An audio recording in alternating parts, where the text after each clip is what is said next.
Hello guys, this is your friend Naruto Audio Fanfics and we are back with a new fanfic. Which is what if Naruto inherited Minato's genius and Kushina's power? Naruto times Kushina times Tsunade times Makoto times Fem Itachi times Fem Sasuke times Fem Kakashi, Part 1. And if you enjoy this fanfic then please press the like button and subscribe to my channel for more fanfic like this. And now let's start the fanfic. A refreshing, cool breeze blew through an open window, stirring one of the inhabitants in the room from their sleep. Naruto's eyes slowly opened to the familiar setting of his room. Sitting up on the bed, Naruto brushed his crimson hair out of the way of his eyes as he let out a sigh. It was a Monday again, so he had to go to the academy. At least he got to spend the day with Satsuki-chan again. Thankfully it was still relatively early in the morning, so he didn't have to worry about being late to the academy. He still had to get his out of bed. Begrudgingly, Naruto got out of bed but heard a groan behind him. Naruto turned around, and his violet eyes landed on the sleeping form of his mother. She must have reached out to grab him in her sleep, he summarized. This was quite the regular occurrence in his life.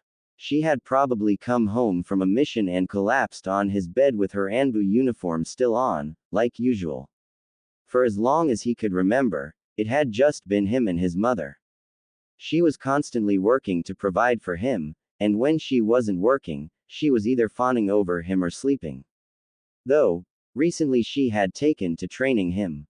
Probably because he was the heir to the Uzumaki clan. Though he and his mother were the last members of the Uzumaki, at least that they knew of. He was very thankful for her doing everything she could for him. She was, without a doubt, the most gorgeous woman in the village. He'd seen the stares from literally every man they walked past. He hated how they stared at her. He could see why though, she was the epitome of feminine beauty. Even asleep, she had a serene expression on her face. She had never worn makeup, and she probably never had to.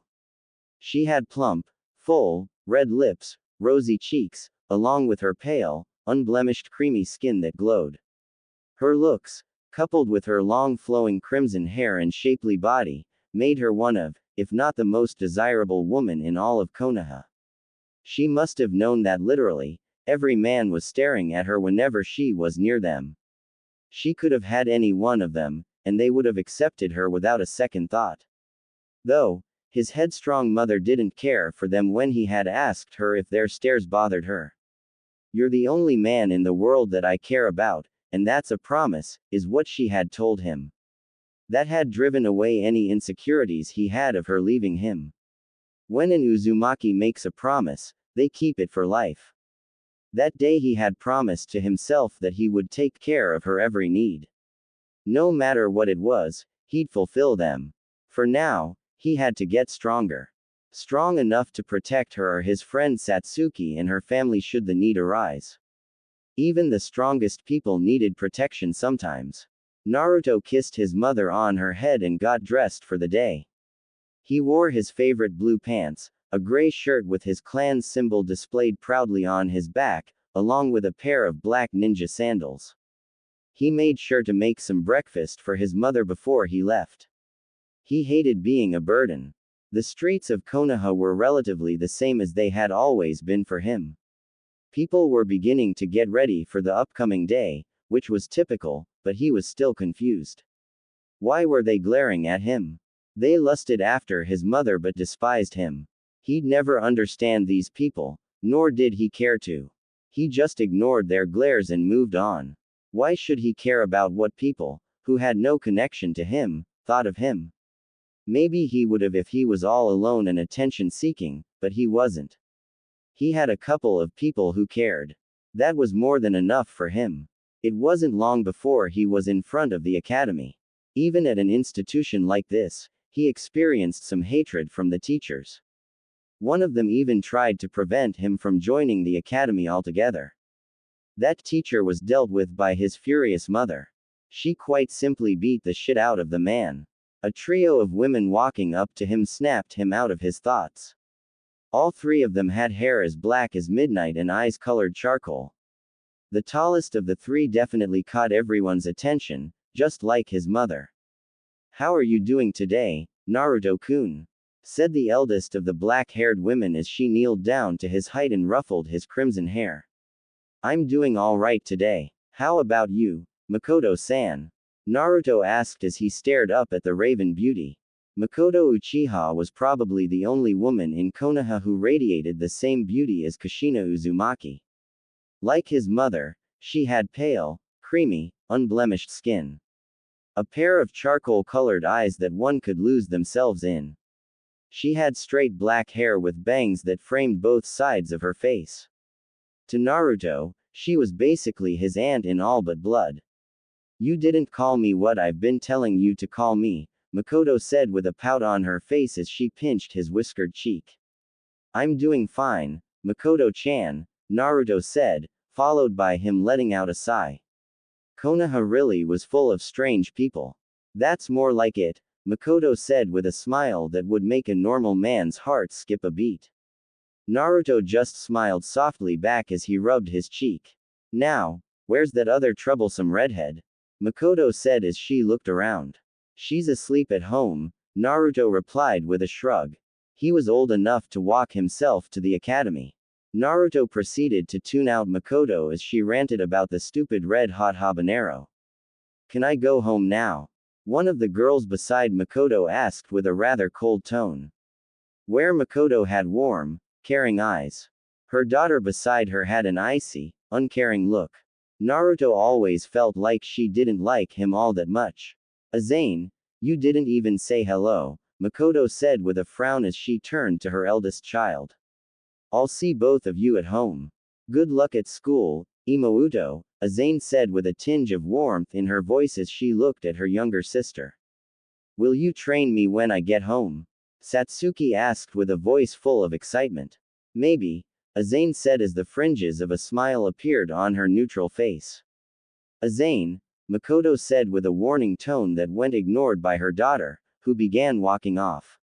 "I'm sorry Naruto-kun, I think the stress of her job is getting to her." The way Makoto said that last part was a red flag for Naruto.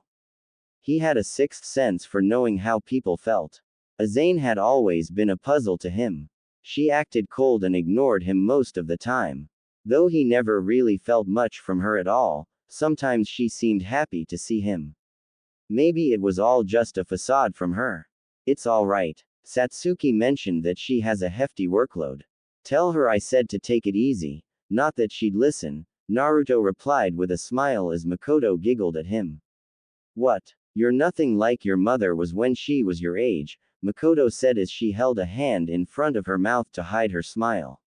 "Is that a good or bad thing?" Naruto asked, not entirely sure how he felt about that. "We'll have to see about that," Makoto said, giggling again as she didn't bother to try and hide the smile on her face. Seeing the matriarch of the stoic Uchiha clan laughing and smiling garnered the attention of most of the people standing close by. Though most people saw that the person she was showing affection to was Naruto, they all turned away. It didn't bother Naruto in the slightest, but judging by the way Makoto's fully matured Sharingan sprang to life, she was moderately pissed off. "Are you okay, Makoto-chan?" Naruto asked as he waved a hand in front of her face. It was quite a breathtaking spectacle for Naruto to see those famous crimson orbs up close, but he could feel the anger wafting off of her. The raven-haired woman took in a couple deep breaths, her bountiful chest rising up and coming back down slowly. A smile made its way back onto her face as she looked at him again. "I'll be fine if you keep calling me that," Makoto said as she kissed Naruto on the head just as a bell rang. "Satsuki-chan, make sure Naruto-kun doesn't cause any trouble. Oh, and we're spending the night at Naruto-kun's, so just come over after school. I have all your clothes with me already." "What about my training with Nei-chan?" Satsuki asked with a pout.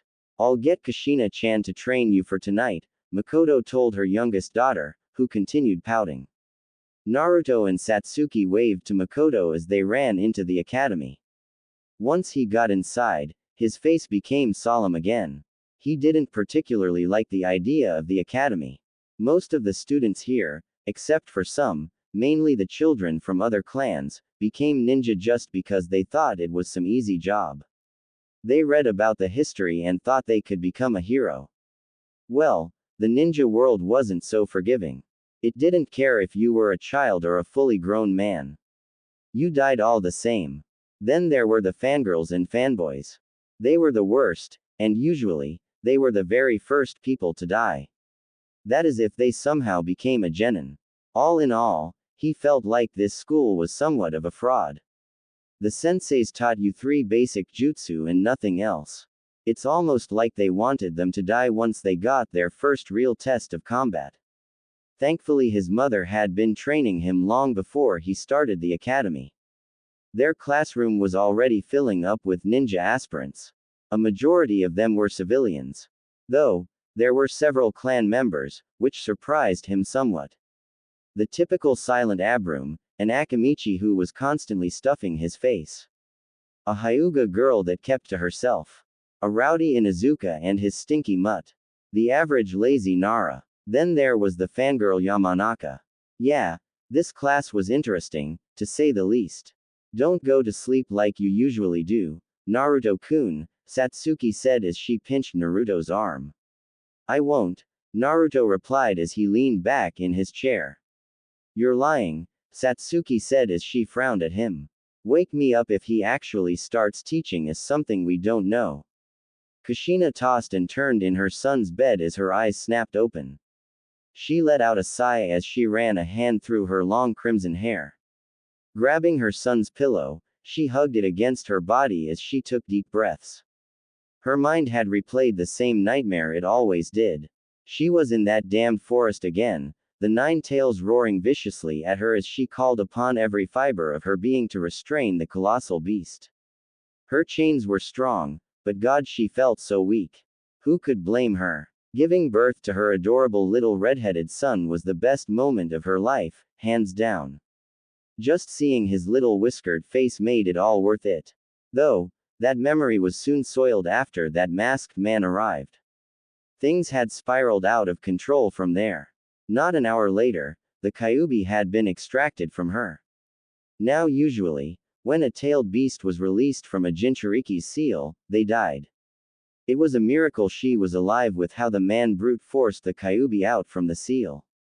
The pain was indescribable, but she pushed through, barely. The Kyuubi was rampaging through the village when Minato had rescued her from the masked man.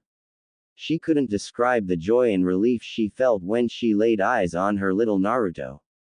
Minato was gone in the next minute, having left to fight that masked man she assumed. She just laid by her baby and hummed to him. His little fingers wrapped around her finger as she giggled. God, she wished she could stay with him forever, but she knew that probably wasn't going to happen. For now, Kushina would treasure what little time she had with her red maelstrom. She couldn't hold back the gasp from escaping her lips when Naruto's eyes opened. Just seeing his little tufts of red hair and violet orbs staring up at her almost made her want to cry. She always wanted her kid to have her colorings. Good things never lasted for long and today definitely wasn't her day. Minato had come back to ask her to help seal the Kyuubi. She was hesitant. She wanted to live and see her son grow up. If she tried to reseal the Kyuubi in her current state, she would probably die. She wasn't too keen on killing herself doing that, even more so now that she had a son to live for. So, when Minato had asked her to help him seal half of the Kyuubi away into their son, she was absolutely furious. The life of a Jinchuriki wasn't a life she wanted her son to experience. With neither of his parents alive to help nurture and guide him, she could only imagine how lonely and painful that life would be. Regardless of her protests, they went along with his plan anyway, not that she wanted to. Though, she wasn't just going to sit back and let Minato do what he pleased with her baby boy.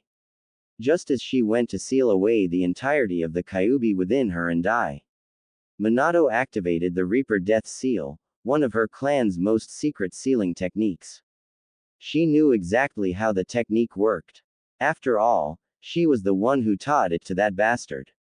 Minato Namikaze could have sealed away the entire Biju and spared their son from the life of a Jinchuriki, but he didn't. No, he had to seal the young half of it into their son and sentence him to the dreaded life of a Jinchuriki. He knew how the Jinchuriki were treated and still went through with it. If it hadn't been for Tsunade and her enhanced healing factor, Naruto's life would be even more miserable. A sad smile made its way onto Kushina's face as she thought of Naruto. He was much more different than she imagined he would be. She tried to be in his life as much as she could, but her duties in the village took up most of her time. She had expected Naruto to make a fuss about her being gone so much, to act rebellious towards her or push her away, but he didn't do any of that. No, he understood what she was doing and took it in stride. He was only 10 years old, and he was already so independent. Honestly, it terrified her with how closed off he was. He never told her about any of his issues. Hell, the only time she knew something was off with him is when he failed an exam of something she taught him. That's when she found out that one of his teachers was attempting to sabotage him. Kushina felt her anger surge at the mere thought of that worm. She had made an example of that man for all of the village. With her son, and you'd have one very pissed off Uzumaki mother to deal with. The barriers around her residence alerted her to the entrance of a keyed individual coming. Setting Naruto's pillow back onto his bed, Kushina stood up and straightened out her clothes as she walked down the staircase to meet Makoto. The smell of breakfast hit her senses as she rushed down. Someone's in a hurry, her best friend said as she placed a plate full of food in front of her. I haven't had anything to eat for a while. Since I've been helping your clan out with that seal. Kushina replied before spooning a mouthful of eggs into her mouth. She never knew eggs could get so fluffy if you cooked them the right way. Sorry about that. The Hyuga clan has been hounding us for not making a seal that prevents our dojutsu from being taken, Makoto said with an awkward laugh. Then her bestie took a mouthful of eggs before covering her mouth. When did Naruto-kun get so good at cooking? Makoto asked as she swallowed the mouthful. He's always been good at cooking. I guess he just went the extra mile today, Kushina said with a sad expression. She knew the only reason Naruto was remotely good at cooking was that she was gone so often, so he had to make his own meals. I'm sorry you have to work on that seal. I know you've been wanting to spend more time with Naruto-kun, Makoto genuinely apologized. Kushina just waved off her best friend's apology. She knew that this was going to come around eventually. The seal wasn't exactly complicated to make. It just prevented the person with the seal from having or creating kids without their consent. There was also an additional part of the seal. If the user died, the Sharingan would be sealed off to prevent individuals from taking them. Without the key that was currently in her possession, the famed dojutsu was safe and secure. It's fine. Just juggling all of that along with my regular duties is a little taxing, Kushina said as she took a sip of orange juice. Minato and her had saved up money to take care of Naruto, but there was only so much. Both she and Minato had saved up money to help raise Naruto, but after the Kyuubi incident, along with now being a single parent, she spared no expense in raising Naruto. Obviously, funds ran out fast, and she needed to get more to take care of her baby boy. Being an Uzumaki, she was naturally adept at fuinjutsu. She enlisted into the sealing team of the Anbu and soon rose to become their leader. Probably the worst decision she had ever made.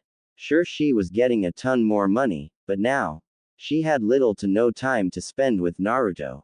Why don't you try asking the Hokage to take some time off? Makoto suggested, taking hold of Kushina's free hand and giving it a squeeze. I don't think that monkey wants me to take any time off, Kushina bitterly remarked. Sometimes it felt like he was working her to the bone just so she wasn't home. Anyhow, enough about my issues. How are things with you and Fugaku? Kushina, I'm here for you. You know that. Talk to me, Makoto said, giving her hand a firm squeeze. Kushina just shook her head, looking her best friend in the eyes. She put up the best smile she could before she spoke. I'm fine, Makoto, really I am. The look in the blacket's eyes told her she wasn't convinced. Makoto let out a frustrated sigh, causing her to raise an eyebrow. Are things really that bad between the two of you? Kushina asked, somewhat surprised. As far as she knew, Makoto and her husband had a good relationship. I guess, ever since the Kyuubi's attack, along with your statement about the person with the Sharingan who attacked you. Sorry about that, Makoto said as she ran her hands through her black hair. It wasn't your fault, so don't apologize, Kushina gently said. Both of them seemed to have a ton on their plate. She needed to be a pillar of strength for her friend, just as Makoto was for her. The Uchiha that had attacked her had probably been killed by Minato anyways. Though, when the ninja had searched the area, she had reported. They said no one was there. She made sure to be very descriptive in her report of the man's ability to become intangible and teleport. Now that she thought of it, she had never told Makoto about the person who had attacked her. The Uchiha clan has been under a lot of scrutiny after the attack. Fugaku even reported that an Uchiha was missing during the attack, so that hasn't made things any better for us. The Hokage had even asked him to have a Yamanaka search through his mind, Makoto continued, fiddling with her hair. Then there's Azane. She and Shisui were like best friends. It was good for her to have a normal friend. After he died, Azane hasn't been the same. The Uchiha matriarch looked like she was ready to break down at this point. Kushina couldn't stand seeing Makoto like this. Standing up, she rushed to her friend's side and hugged her. I just want my girls to be happy. I should have never agreed to let Azane join the Anbu, Makoto said, crying into Kushina's stomach. Kushina just hugged her friend even tighter and rubbed her back soothingly. She whispered words of encouragement to her childhood friend to try and help her through what she was experiencing. After around 10 minutes, Makoto had finally calmed down somewhat. You can't blame yourself for everything, Miko-chan, Kushina said, using Makoto's childhood nickname. You're a great mother, and we all know it. Makoto didn't reply verbally, but she nodded her head. Everything will be alright, Kushina said, resting her head on Makoto's. She hoped everything would be alright, but in a cruel world like this. It was a fool's hope. Naruto woke up to someone shaking him. Letting out a sound of disapproval, he looked up at the person responsible and nearly groaned. Satsuki Uchiha just had to interrupt his nap time. School's over, you know, Satsuki declared, kicking Naruto's shin. Ow, Naruto said, letting out a yawn as he looked around the room. Looking at the clock on the wall, Naruto let out a groan. School ended an hour ago, Naruto irritatedly said. Why didn't you wake me up earlier? Satsuki let out a scoff, not even bothering to look guilty. If anything, she looked content with wasting an hour of their time. That was something she usually never did. He decided not to think about it too much. Uchihas were strange, at least the ones that talked to him were. He was more worried about how his crazy mother was going to react. Sure, she had a seal on his body to monitor where he was, just in case her sensory skills couldn't find him. Knowing her, she was still going to overreact. Naruto stood up out of his chair and left the empty classroom as Satsuki followed closely behind him. The sun was already setting over Konoha once they exited the academy. Some shops were already closing down for the night, and the street was relatively empty. Even as Naruto minded his own business and walked past the villagers. They glared at him and made some remarks that he didn't bother listening to. He felt a hand lace his own as Satsuki stepped up beside him. She was glaring at all of the villagers. Thanks, Satsuki-chan, Naruto said as she tightened her grip. Why do they glare at you like that? Satsuki asked with a frown, her voice a mixture of anger and confusion. You've done nothing to them. I'm not sure. You know the villagers have always been like that, Naruto said, shrugging off the glares. At first, they bothered him, but now, after having endured them for so long, it was like water off a duck's back. Though today was going to be a little different, Naruto would soon find out. A man smelling of alcohol came stumbling out of an alleyway. The hairs on Naruto's neck stood up as soon as he saw the man. He could feel the man's rage and anger permeating the air as he looked at him. "You demon," the man slurred out as he charged at Naruto with a knife. Pushing Satsuki behind him, Naruto took up the stance his mother had taught him and waited for the drunkard to get to him. Even if the man was bigger, he had chakra along with training. It didn't hurt to be cautious. Underestimating your enemy in any situation could prove fatal. The man swung his dagger in an overhead arc as Naruto's mind raced. Despite his initial bravado and the training, his feet were frozen. Fear clouded his mind as the blade inched closer and closer to him. Memories of earlier this day flashed before his eyes as the blade was just a foot away now. How he wishes he could have spent more time with his mom, been a better son for her. Now, it didn't seem like he was going to get that chance. Naruto felt something rush through his veins. Whether it was adrenaline or not, he couldn't tell. All he knew was that he didn't want to die. It'd make all the people that were important to him sad. Feeling something deep inside him well up, Naruto brought his arm up faster than he thought he could. He didn't know what made him do it, but he shut his eyes and swiped at the man's wrist. A pained cry erupted throughout the streets as Naruto felt something warm splatter over him. Snapping his eyes open, he saw the man's offending appendage missing, blood spurting out from where his hand had been. His eyes widened as he looked down at his arm. There was a golden, gleaming blade that definitely wasn't there before. The blade itself was around 2 inches away from Naruto's arm. It began at his elbow and went all the way up to his wrist. A sudden red blur caught everyone's attention, followed by what felt like a tornado slamming into the street. Asshole. Relief washed over Naruto once he heard his mother's voice. The golden blade on his arm disappeared as he fell to his knees. In the very next moment, his mother was at his side. "Are you both okay? Did he do anything to either of you?" Kushina frantically said. She was looking over every inch of his body, trying to find any injuries. I'm fine," Naruto answered with quickened breath. His heart was still racing as his mind replayed what had just happened. "Kami, I'm glad I made it in time, Databane," Kushina said as she picked him up and kissed him on the forehead. Naruto latched onto his mother like a lifeline as she hugged him even harder. "Come here, honey." Naruto felt Satsuki beside him as Kushina wrapped them in her warm embrace. He could feel his mother's unease as a group soon formed around them. In one swift moment, Kushina had swept both him and Satsuki onto the rooftops as she leapt from roof to roof. It wasn't long before they were back home, within the safety of the barrier. Kushina pushed open the front door and sat them down on the couch. The safety and security of being at home helped put him at ease somewhat.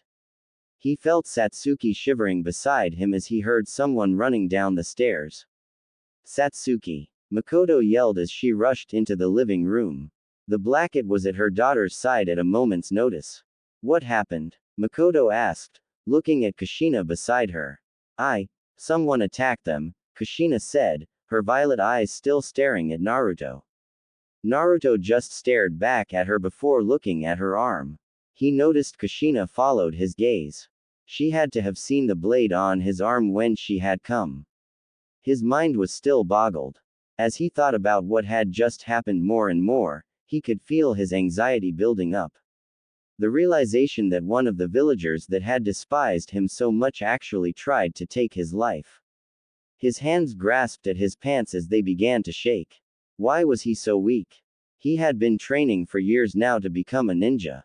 Yet here he was, a mere drunk civilian had nearly taken his life. He knew they hated him, but he never expected something like this to happen to him. The rational part of his mind knew it was only a matter of time before something like this did happen. Naruto had expected that he'd actually be able to put up a fight. Here he was with reality thrust upon him. He froze and had nearly met his end if not for his body moving on its own and the swift intervention of his mother. He was nothing but a burden again. Even now, he felt his mother's hand over his as he gripped at his pants. He wanted to be better, to be the one taking care of her. Yet here he was, nothing more than a crying child. The moon was high in the sky when Naruto's eyes opened. He found himself entrapped in his mother's embrace once again. Though, unlike before, his mind was plagued with the events that transpired earlier in the day. A bead of sweat raced down Naruto's forehead as it felt like the room was heating up. He did his best to calm his racing heart as the vivid memory seemingly played on repeat. Managing to slip out of Kushina's grasp, he quickly walked into the kitchen and got a cup of water. The cooling sensation from drinking it helped, but it wasn't enough. Refilling the cup, Naruto took it and went outside. The brisk night air greeted him as he felt his body and mind calm down. He sat down on the chill wood and breathed in deeply. Looking up, Naruto saw the full moon blazing over Konoha. He had heard that on the day of a full moon, people had acted more aggressively or out of character. It was something he wouldn't nor had paid any mind to. Trying to rationalize the fact that one of the people who had despised him attempting to kill him with superstitious bullshit like that was stupid. Sitting the cup down, Naruto took his face into his hands. Had his life really made him this soft? He had thought that since his mother was busy working all the time that he'd be able to take care of himself.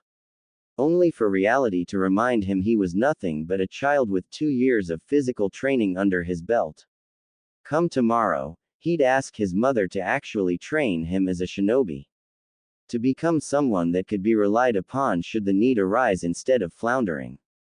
Sensing someone who was filled with intense feelings of self-loathing and dread, Naruto looked up. Azane-san, Naruto confusedly said as he looked at the woman in question. Azane was still dressed in her Anbu uniform as she stood a couple of feet away from him.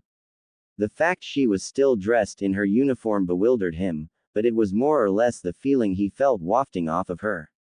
Naruto-kun, Azane said, her voice cracking towards the end, puzzling Naruto even more. The Ravenet walked over to him and sat down beside him. A brisk gust of wind hit both of them as Naruto bore witness to the beautiful woman beside him. Her midnight-colored hair fluttered as it wasn't restrained by the headband that was currently in her hand. Azane's usual, cold onyx eyes were gazing at him as a sad smile came onto her face. Did you just call me Naruto-kun? Naruto asked, his mind finally catching up to what she said. This ice princess was actually referring to him rather fondly, something she'd never done before. I guess I've been a little cold to you, huh? Azane said, that smile on her beautiful face dimming somewhat. Naruto felt her depressive mood worsen as Azane turned her face away and looked up at the moon. It was strange seeing the stoic Uchiha act like his. He was so used to seeing her being impassive to everything. We've both had a rough day, huh? Naruto said as he followed Azane's gaze. Isn't that the truth? Azane said. Her impassive voice was choked up as she rubbed her face. What happened to you? Well, someone tried to kill me, Naruto responded. While he still felt distraught about what happened, it felt like his issues were minute compared to hers. What? Azane said. Her voice sounded like a snarl as she turned to look at him. Naruto froze somewhat. Azane's Sharingan stared into his soul. The gloomy look on her face was replaced with one of fury. For the briefest of moments, he saw what he assumed was a different version or mutation of the Sharingan. In both of her once onyx eyes, there was now a 3-bladed pinwheel spinning extremely fast. Those blood-red eyes looked over his entire body before they slowed down and reverted back to her onyx eyes. At least you're safe, Azane began as she let out a sigh. You know how dangerous our life is, Naruto-kun. This won't be the last time someone tries to take your life. You'll need to be strong if you walk down this path, even stronger if you want to protect those around you, Azane finished as he felt her rage dissipate into self-loathing once more. Is that how you're so strong? Naruto asked as Azane wrapped an arm around him and him closer to her. I wouldn't say I'm strong. A strong person can persevere and protect through anything, come hell or high water, Azane said. Her voice sounded bitter to Naruto. For the life of him, he couldn't understand what was going on with her. I promise to become strong then. Strong enough to protect you and our families, Naruto determinedly said, looking at the ravenet beside him. Don't make a girl a promise if you know you can't keep it, Aane said with a smile as she poked his forehead. Nay-san. Naruto felt Aane tense up once they heard Satsuki's voice. The feelings he felt from Aane earlier became more intense, especially the feeling of dread. The older of the Uchiha sisters let out a sigh as she stood up from beside him. The look on her face returned to its impassive one, but inside, he knew she was in emotional turmoil. The next few moments for Naruto would feel like an eternity as he saw the look on Satsuki's face morph from looking happy to one of immense pain. Satsuki let out a scream, surely waking both his mother and Makoto as she collapsed onto the ground. He was immediately at his friend's side. Satsuki was writhing on the wood floor as Naruto did his best to hold her still. Aizen, Naruto began as he looked at Aane. Tears were streaming down Azane's face as she closed one of her eyes.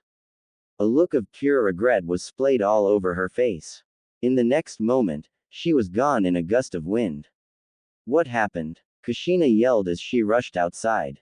Aane did this, Naruto said. He was just having a normal conversation with her, and she did this. It didn't feel like she wanted to do this, so why would she? Makoto and Kushina were doing whatever they could to help Satsuki as she thrashed around in pain. Satsuki's eyes flickered open for a moment, allowing all three of them to see her single Tomo Sharingans erratically spinning before she lost consciousness. Makoto had swept up Satsuki from the ground as she leapt away to presumably take her daughter to the hospital. Stay here, Naruto, Kushina said with a stern voice as she summoned a clone and quickly followed after her friend. Kushina's clone quickly led Naruto back into the house as the clone set out to adjust the barrier around their home. He felt lightheaded as he collapsed onto the sofa behind him. His mind was a blur at this point as he tried to take in everything that had happened that day. To think it had been such a regular day and it had turned to such chaos. The moon was high in the sky as its rays of light illuminated the forest below. A black blur could be spotted jumping from tree to tree. Said blur stopped on a branch as they looked up at the moon above. I'm so sorry, Satsuki-chan, Ka-san, Aane thought as her blood-red eyes looked into the sky above. Dark gray clouds were fast approaching. The telltale signs of a storm were there as a loud crack of thunder echoed throughout the forest. Azane's Sharingan could spot the streaks of lightning in the sky as it began to rain. Tears began streaming down her face as she recalled what she had done earlier. She started jumping from tree to tree. Her accursed clan's gift was replaying the memories of earlier that evening over and over in her mind. Aane could feel her hands begin to shake before she clenched them into fists. Her hands were already stained with the blood of her enemies. Though, now she could add her family to that. It felt like her soul was tainted now as she attempted to flush the memories from her mind. There were so many things the Ravenet wanted to do. She ached to curl up into a ball and cry her heart out. She wanted to hug her younger sister and mother and tell them she was sorry. She wanted to preserve the fragile peace the elemental nations had, so she slaughtered her entire clan. Now she could seek out any of her aspirations. Coming to a steep cliff face, Aane stopped as she looked down the dark abyss. The rain had absolutely drenched her clothing as her Anbu outfit clung to her lithe body. She could feel her black hair that framed her face stick to her face as droplets of water ran down her tresses. Taking a step off the edge, she found herself plunging into the abyss. The air rushing past her face chilled the cold rain even more as she ignored the bitter cold seeping into her bones. This unjust world had forced her to kill her clan.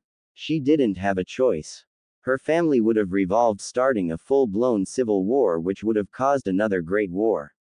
She found herself juggling the deaths of around 150 people to thousands of people dying. The option was hers and hers alone to make. At least with the first option, she was able to negotiate with the third Hokage to ensure the safety of her mother and sister. War had been avoided with the deaths of her entire clan. Her direct family was safe. Though, Now she was labeled an S-rank missing nin. All of this at the mere age of 15 years old. If only she had more time, maybe she could have found a way to avoid all of the senseless bloodshed. Regrettably, time was a commodity she didn't have. She told herself multiple times that this was the best possible outcome. Though, she couldn't even force herself to believe that. With the Uchiha clan now gone, there was a massive power vacuum left in its wake. She was sure the Hyuga clan would make a power grab. A pang of guilt and regret hit her soul as she stabbed a kunai into the side of the cliff face to slow her descent. The despicable CRA was surely going to be enacted on a couple of people. Kushina, Tsunade, and Naruto would surely be the poor first three to have the act forced upon them. Kushina and Tsunade would probably just tell them to off, though it would still weigh in on them. Some repercussions were instituted if you didn't comply with the act. The most basic of it started with a simple increase in taxes on your goods, and it increased with every month. Eventually, it'd get to the point where you couldn't afford anything, and that left the person with two options. You either marry someone or attempt to escape the village. Aane quickly cut off that train of thought. She didn't want to think of what would happen to them because of her actions. So, she began thinking of something else. Specifically a person. Naruto Uzumaki. She could see so much of herself in him, but he was different. The embers of greatness were within him. She knew that he'd accomplish so much, hopefully, good things. All he needed was a push. She was placing her faith in Naruto to protect her family along with his own. Kushina and Tsunade had both been her role models, along with Makoto. She never wanted to put them in a situation like this. It was a hell of a burden to put on the shoulders of a 10-year-old, but she was sure he'd persevere. She just hoped that Naruto was just as unpredictable as his mother. Then there was her sister. Kami. She had tortured her with the use of her Tsukiyomi. Satsuki was probably scarred for life because of negligence. She was just trying to help. Within the Tsukiyomi she had inflicted on Satsuki, she had left subtle messages for her. Her little sister would remember it thanks to her Sharingan activating and memorizing every detail. Satsuki would likely hate her for the rest of their lives, but she just wanted to make sure she knew the reason behind their clan's demise. It was only for the worst-case scenario in which she died before Satsuki could find out. Though, the turbulent world they lived in always upped people's plans. Aane couldn't recall how long she had spent in the gorge as she stared at her reflection in the running water. The illuminating beams of light from the moon could hardly reach her down here.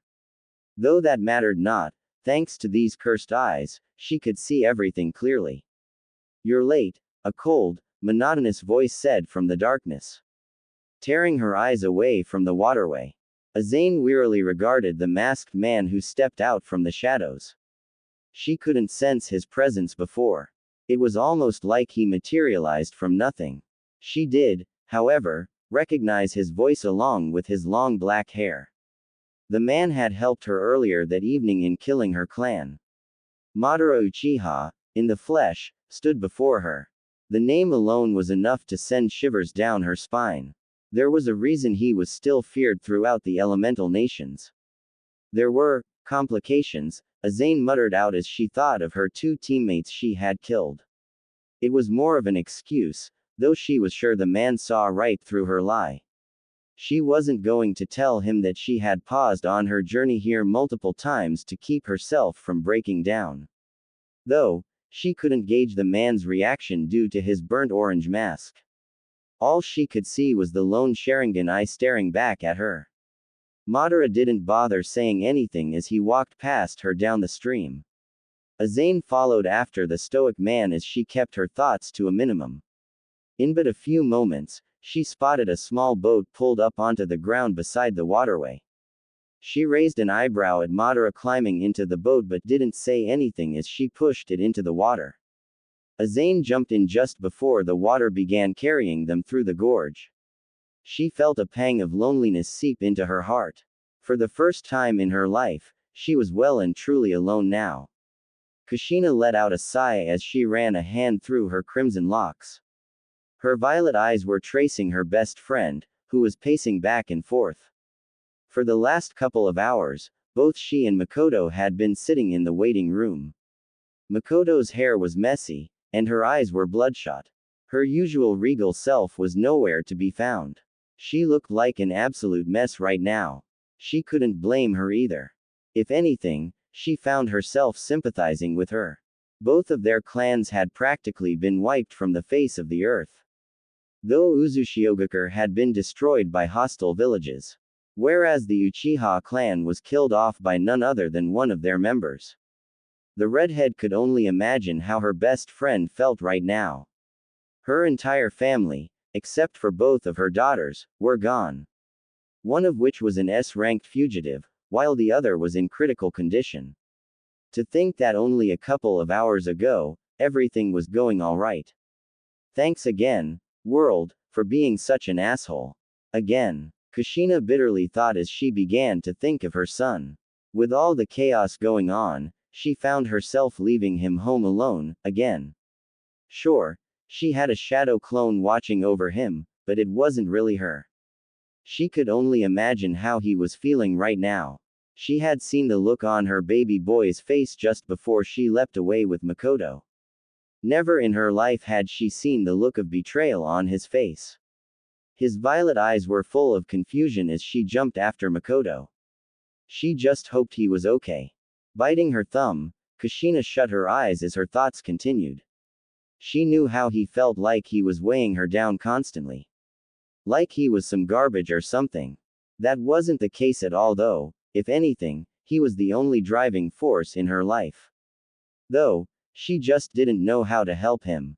Whenever she offered to talk to him about his issues, he just blew her off, telling her not to worry. Hell, the only time she did manage to get him to talk, he was vague about his issues. Naruto was oh so stubborn, just like her. Sometimes she wanted to smack him for acting so stupid. Though, she knew he'd probably take that the wrong way. She didn't want him feeling any worse than he already did. The longer she watched Makoto pace back and forth, the more she found herself longing to be by Naruto. That settled it in Kushina's mind. When she got home, she was going to smother Naruto with love. She knew life was too short to be moping around all the time.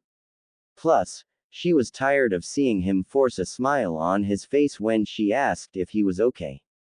Today, she was going to make him feel loved and wanted. Speaking of time, she planned on announcing her retirement from the Anbu to the Hokage later today. Sure, being a Jonin usually meant she got a little less pay. Though that meant she finally got more time to spend with her son. Hearing the door to the operating room open snapped her out of her thoughts as she and Makoto rushed over to Tsunade. Tsunade was dressed in her typical outfit despite the protests of everyone around her. Her blonde hair was tied into two ponytails as she rubbed her face. Even from a couple feet away, Kushina could see the dark bags under Tsunade's brown eyes. Tsunade looked absolutely exhausted. How is she? Makoto frantically asked. You could hear the fright in her voice as she locked eyes with Tsunade. Physically, Satsuki is perfectly healthy. I couldn't find an issue with her, Tsunade began as a sympathetic look took form in her eyes. Though, mentally, I'm not sure. Only time will tell, the busty blonde finished as she put a comforting hand on Mikoto's shoulder. We're here for you, Miko-chan, Kushina said with a soothing voice as she embraced her best friend. Kushina felt a stab of sympathy in her heart as she saw tears begin forming in her friend's eyes again. She rubbed soothing motions on Mikoto's back as she thought of the past. She had been in the same position as her years ago. Makoto had been there for her back then, so she'd be there for her now. Why don't you and Satsuki-chan move in with Naruto and I? Kushina offered. She didn't want Makoto or Satsuki going back to the Uchiha compound, not after what happened there. Are you sure about that? I don't want us to intrude on either of you, Makoto asked as she looked up at her. Those charcoal-colored eyes were looking at her with a mixture of hope and relief. I'm sure, Kushina nodded as Mikoto's embrace got even tighter around her. Their embrace was cut short when Tsunade cleared her throat. Makoto backed away from her as they both looked at the Sannin. "How's Naruto doing?" Tsunade asked as she locked eyes with her. "He fell asleep on the couch a couple of hours ago. Kimiko is watching over him right now," Kushina answered as she felt a pang of guilt hit her in the chest. Tsunade merely just sighed at her. "Well, you two can go ahead and head home. When Satsuki wakes up, I'll be sure to escort her to Kushina's house myself," Tsunade said as she smiled at them. "Thanks again, Oni-chan," Kushina said as she hugged her surrogate older sister. "Anything for my annoying little sister," Tsunade replied as she returned the embrace. "Asshole," Kushina muttered, causing the older blonde to laugh as the two broke their embrace after a couple of moments. "Come here you," Tsunade said, gesturing towards Makoto with her open arms. Makoto was just standing there gingerly as she looked at Tsunade. The Ravenet looked unsure of what to do. Walking up behind her, Kushina gave her a gentle push, causing Makoto to stumble into Tsunade's hug. Makoto had always been incredibly reserved when it came to her affections. Before she could escape, Tsunade's arms had already wrapped around her. "Just remember that you're not alone in this. You've got Kushi-chan, Naruto, and I here to help you and Satsuki," Tsunade whispered, just loud enough for her to hear. Makoto stopped trying to escape from Tsunade's grasp as she froze. Kushina smiled at the sight of her surrogate sister figure comforting her best friend. Tsunade definitely wasn't the most polite person. If anything, she was kind of an asshole. Though she did have a sweet spot in her heart for friends and family. It was just like Mito said. Her last name may have been Senju, but she was an Uzumaki, through and through. "Thank you both so much," Makoto muttered with tears streaming down her cheeks as she returned the kind gesture. Life may have beat them down constantly, but she had a feeling that if they were together, they'd always make it back to their feet. Kushina's rising feelings of hope for the future were soon replaced with anxiety when she saw a masked man approaching them. A member of the Anbu confronting anyone after a disaster was never good news. She expected the man to walk over to Makoto and begin talking to her. Count her surprised and very anxious when the man stopped in front of her. "Uzumaki Kushina?" the man asked. There were literally only two crimson-haired people in Konoha, but she nodded nonetheless. "The Hokage has requested your presence." Kushina nodded once more as the man vanished in a flurry of leaves. Looking over at Tsunade and Makoto, she saw their worried looks. She forced a reassuring smile onto her face despite the anxiety coursing through her veins.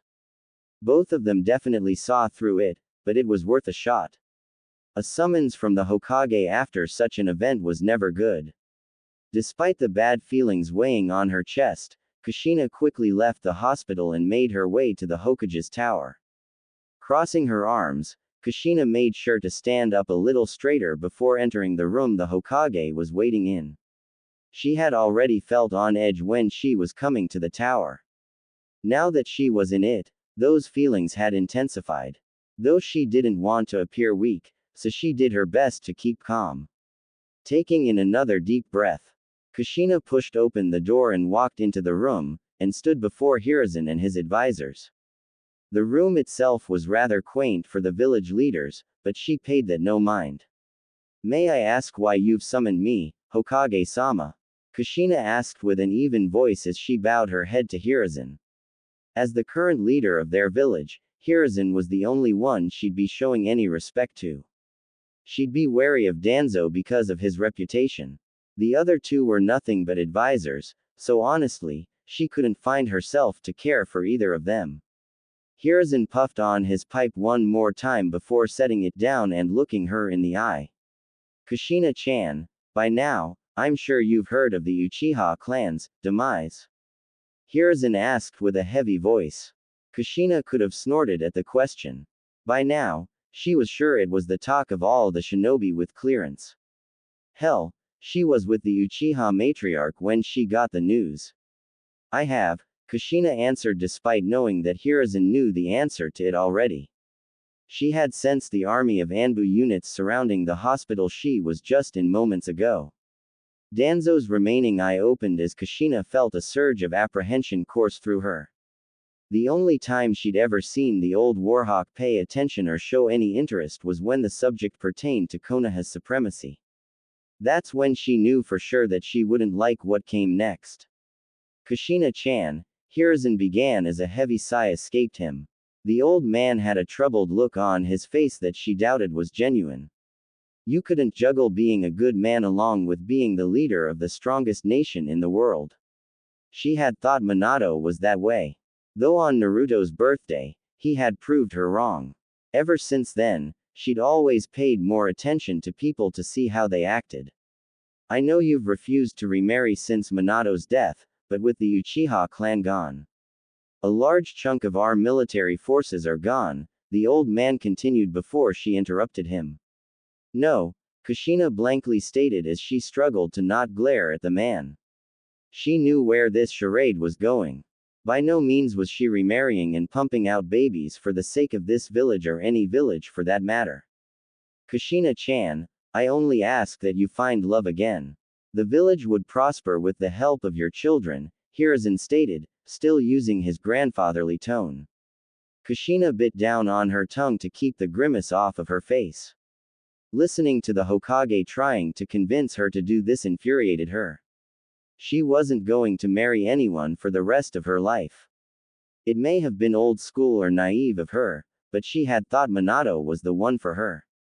Though, after seeing how he more than gladly sealed the Kyuubi inside their child, she had lost all faith in him. Thinking about Naruto's sealing again brought up a mixed amount of emotions in her. She should have protested against it more. She should have done something. Though, all she did was follow alone with what Minato had said and helped seal the Kyuubi in her son. If anything, she was as much of a failure to Naruto as Minato was. I love Naruto, Kushina stated as the Hokage only stared at her. I'm sure you've heard of the Clan Restoration Act. Hiruzen asked as he crossed his old fingers. I have, Kushina bitterly answered, no longer able to keep the grimace from appearing on her face. I only want you and Naruto-kun to be happy. That's why I'm giving you time to find a husband of your own choosing, Hiruzen said with a gentle tone. Repulsion, that's all Kushina felt right now as she leveled a glare at Hiruzen. Hiruzen may act all grandfatherly, but he was nothing more than a snake. Hell, the only reason Tobirama must have picked him as his successor was because he was charismatic and not a sociopath. Is this act being enacted on Naruto and I? Kushina asked as she took a deep breath in an attempt to calm the searing anger raging through her veins. It is. Tsunade will also be placed under the act, Homura chimed in from beside Hiruzen. I was asking the Hokage, not you, Kushina snapped at the man. She was no longer in the mood to deal with anyone's shit. Both you and Tsunade will have 5 months to find a suitable partner. Naruto will have 3 months when he becomes of age, Hiruzen said as he glared at Homura. A wave of fury coursed through her as she clenched her fists so tightly she was sure her knuckles were white. Part of her wanted to ask about Satsuki and Makoto. Though, she quickly shut that part out. It was only petty jealousy. She loved those two like her own family. She was glad that they might be spared from the act. Though, knowing Hiruzen, he'd probably do the same thing to them come a couple of months. With that in mind, Kushina began as she made no attempt to hide the fury in her tone. I resign from the Anbu and any duties tied to it. Hiruzen just stared at her for a long moment. She could tell he was contemplating refusing her demand. Though, after another minute, he nodded in acceptance. Hell, it was the least the old could do. Though, with how the Hokage was acting, she doubted there was any hint of kindness to it. If anything, it was likely a ploy to attempt to keep her loyal to the village. Danzo and Hiruzen had both likely thought out this damn plan. Not only did they plan on resurrecting the Uzumaki clan in Konoha with Naruto and her, they intended to do the same for Tsunade and the Senju. It was only a matter of time, she supposed, but it still infuriated her. With the Uchiha clan at full force, they made up a decent chunk of the military force. Hence why the act hadn't been placed on them earlier. Snakes, Kushina resentfully thought. Will that be all? She asked, her voice full of anger. She was itching to get the out of this building. The moment the Hokage nodded, she stormed out of the room and made sure to slam the door as hard as possible. Hearing the hinges shatter brought her a tinge of joy as she hauled down the staircase. She didn't want to set foot in this tower for the rest of her life. Right now, all she wanted to do was vent her anger. She felt the urge to break multiple things. Running a hand through her long crimson hair, she felt tears begin to well up in her eyes. Her initial enthusiasm about rebounding from anything was quickly fading. Kami, what was she going to tell Naruto? Sorry honey, but both of us have to get into a relationship with someone and have tons of children. All for the sake of the village. At this point, she was practically a blur on the rooftops as she headed for a training ground to vent her anger. It wasn't long before she reached the training ground. Walking up to a tree, Kushina punched it with a chakra-enhanced fist. The tree lurched and groaned as it fell. She didn't pay any attention to the falling tree. She was more focused on how or if she broke the news to her baby boy. A gust of wind blew through the field as Kushina shook her head. She wouldn't sugarcoat it for Naruto, not anymore. He was old enough and clever enough to understand the situation. Knowing him, he might even come up with something to help their ailments. She stopped putting any more thought into the act as she started venting her anger out on the training ground. Naruto's eyes fluttered open as the sun peered through his blinds, the beams of light hitting him right in the face. A painful throbbing in his head caused him to clutch at his skull. Looking around, he found himself on his bed. Though looking at the clock, he found that it was already well past noon. Seeing that the day was already practically over, Naruto went to lay his head back. Just as his head hit the pillow, all the memories from last night suddenly found their way into his mind as his eyes widened. He would have jolted out of bed if it wasn't for the hand stopping him from doing so. Looking at the owner of the hand caused him to let out a sigh of relief. Sat beside him was Kimiko Hatake, daughter of the White Fang. The beauty beside him had a flowing mane of silver hair that covered her left eye along with her forehead protector. Her black mask was still in place as she wore her typical Jonin garb. Though her vest was undone, showing off her ample that were barely restrained by a thin, gray shirt. You're going to kill someone with all that excitement of yours, Kimiko muttered as she expertly flipped to the next page of her book with a single hand. Kimiko nay, Naruto started, causing the silver-haired Jonin to look at him. What happened? He asked as he stared into her lone, coal-colored eye. Well, Aane murdered the entire Uchiha clan besides her mother and sister. She put Satsuki into a genjutsu, so she's at the hospital. Makoto-sama and Kushina-sama are at the hospital with her last I heard, Kimiko explained as she shut her book closed. Other than Makoto herself and her daughters, he could care less about the rest of the Uchiha clan. Naruto just let out a sigh as he rubbed his aching head. The vivid memories from last night were still playing in his mind. His conversation with Aane was the most prominent, just before the abrupt ending with Satsuki's blood-curdling scream. Naruto felt his heart drop at that thought. All of Azane's feelings from last night made sense now. Though, why would she do something she didn't want to do? Hearing a thud on the nightstand beside him snapped him out of his trance. Naruto looked over and saw Kimiko placing a book on the nightstand. The title read Ika Ika Volume 4. Ka-chan would murder you if she saw you reading that, Naruto groaned as he rubbed his head again. It felt like the headache was getting worse. Probably. Let me go get you some water, Kimiko said as she left the room. Laying his head back on the pillow, Naruto put an arm over his face to try and block the sun. He hoped Satsuki, Makoto and Aane were alright. Despite what Aane had done, he still hoped she was at least safe. Part of him wanted to know why Aane did what she did. He could feel all the anguish she was going through as she sat beside him that evening. Though, he doubted he'd find out about that anytime soon. Here, Kimiko's voice said suddenly from beside him as she leaned down to offer him a cup of water. He hadn't even heard her walking around. Silently walking came naturally to her at this point, he summarized.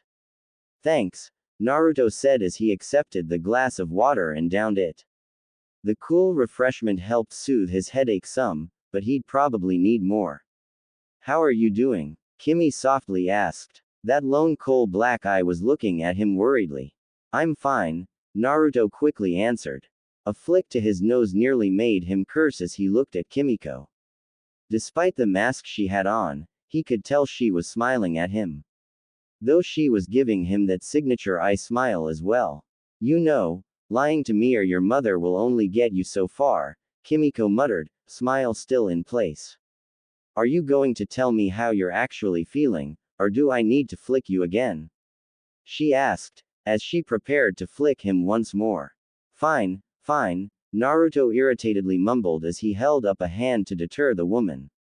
I'm a mess, he simply stated as he put his hand down. Mind going into any details about that? Kimiko asked as she tilted her head at him. Naruto opened his mouth and shut it a couple times as he broke eye contact with Kimiko. He was so used to just bottling it all up inside that actually talking about it was more difficult than he expected. Part of him started falling back on his old habit, just to save him the effort. You don't have to talk about it if it bothers you that much, Kimiko offered as she put a hand on his arm and gave it a gentle squeeze. The sheer sincerity in Kimiko's voice finally wore down his proverbial defense. Kimiko and his mother could always get him to talk. Though, it was just a matter of having the time to do so. Seeing as he was cornered by the woman fretting over him, he let out a sigh. Feeling Kimiko take his hand in hers caused him to look up at her.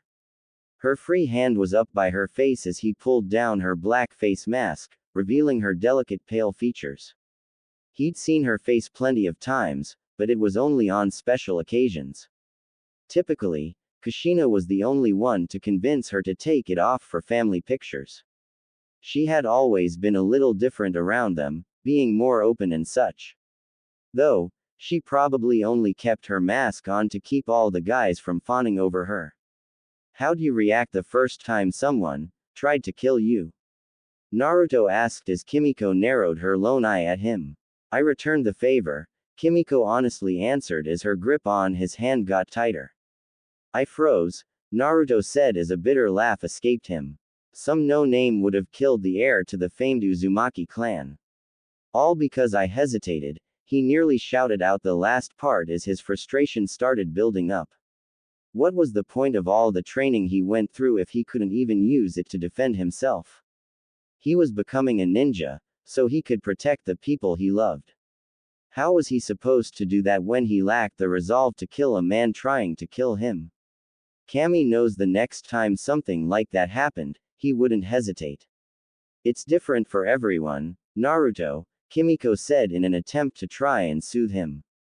How are people supposed to rely on me when we fight an actual ninja? Naruto shouted as he tried to get out of the bed, his hand slipped out from Kimiko's grasp. He didn't feel like being in bed.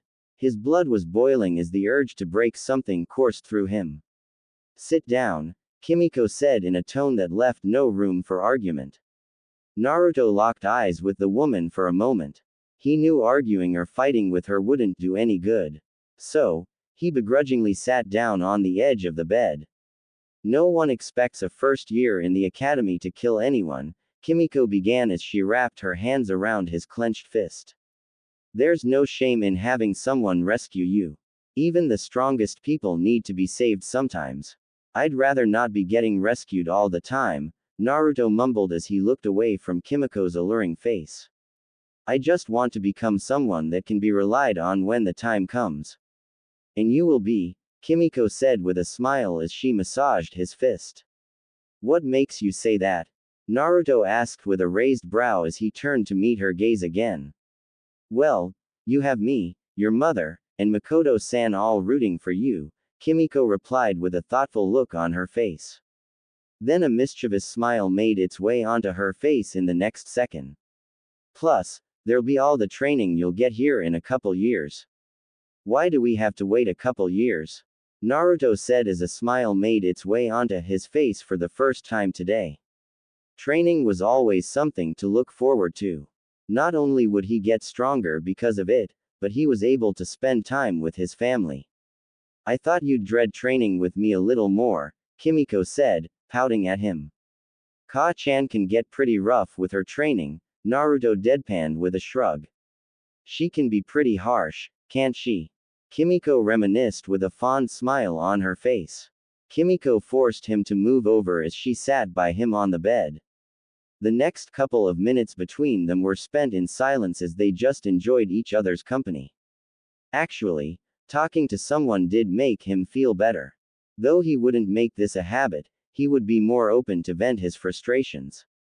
Naruto, no matter how you feel, just know that I'm happy to have a little brother like you, Kimiko said, breaking the silence as she laid a kiss on his head.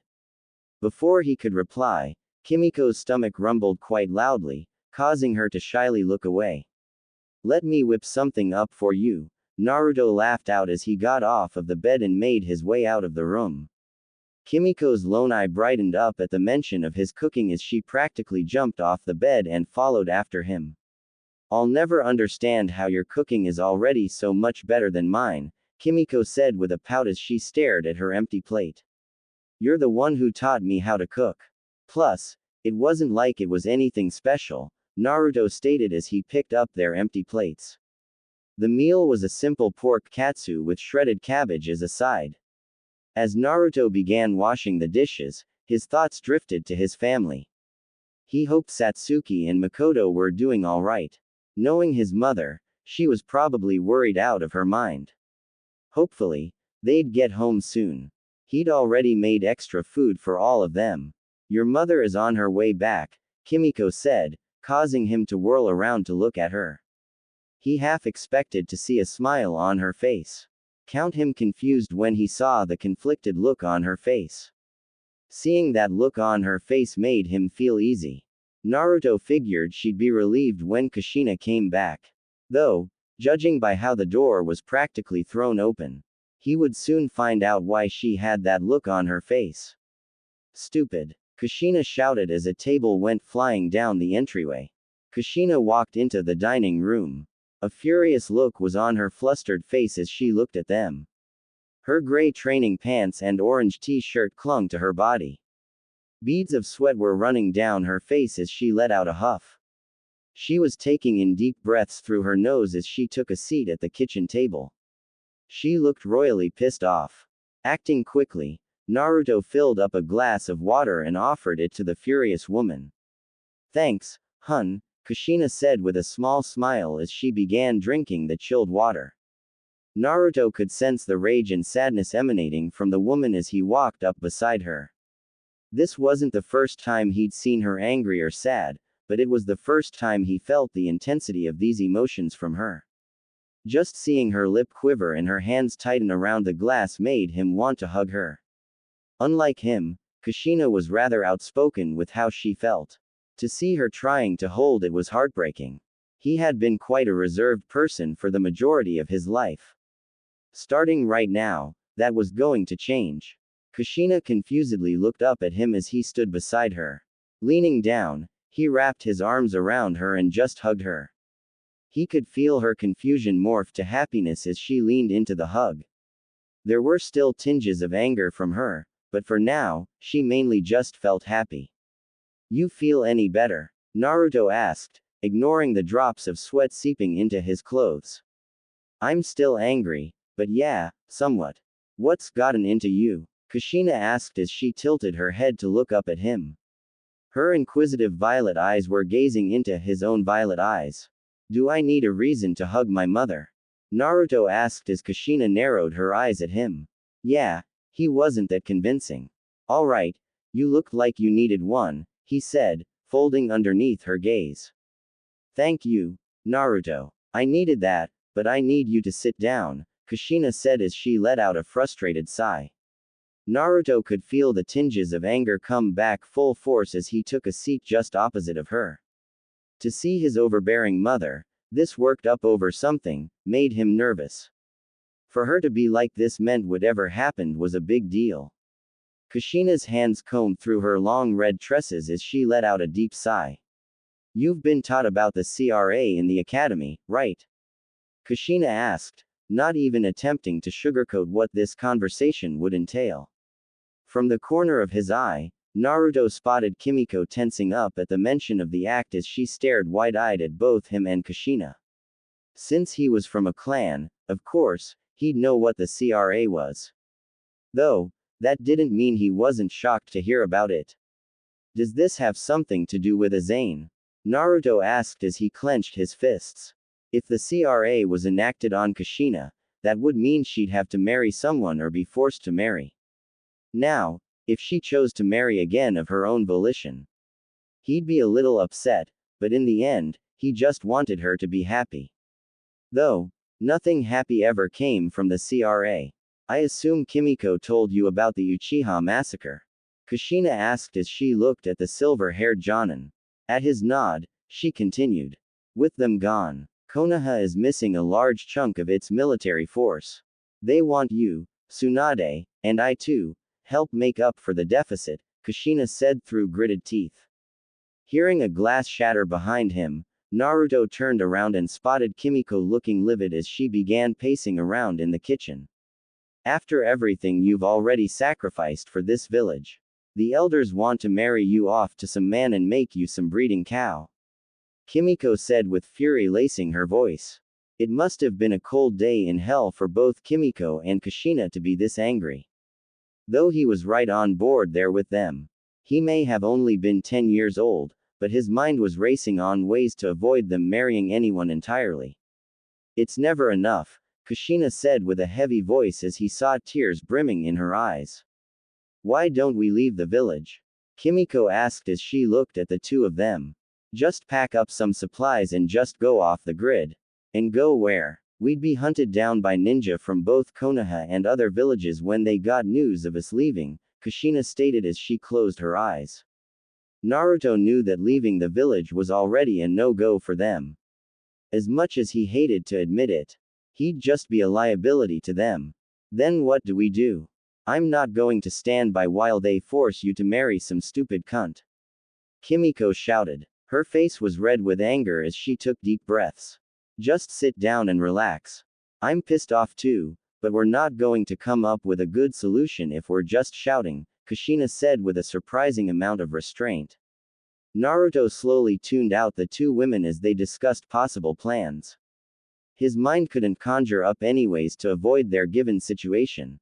Much to his chagrin. Right now, all he could do was get stronger. So that maybe in the future they could leave the village if they still wanted to.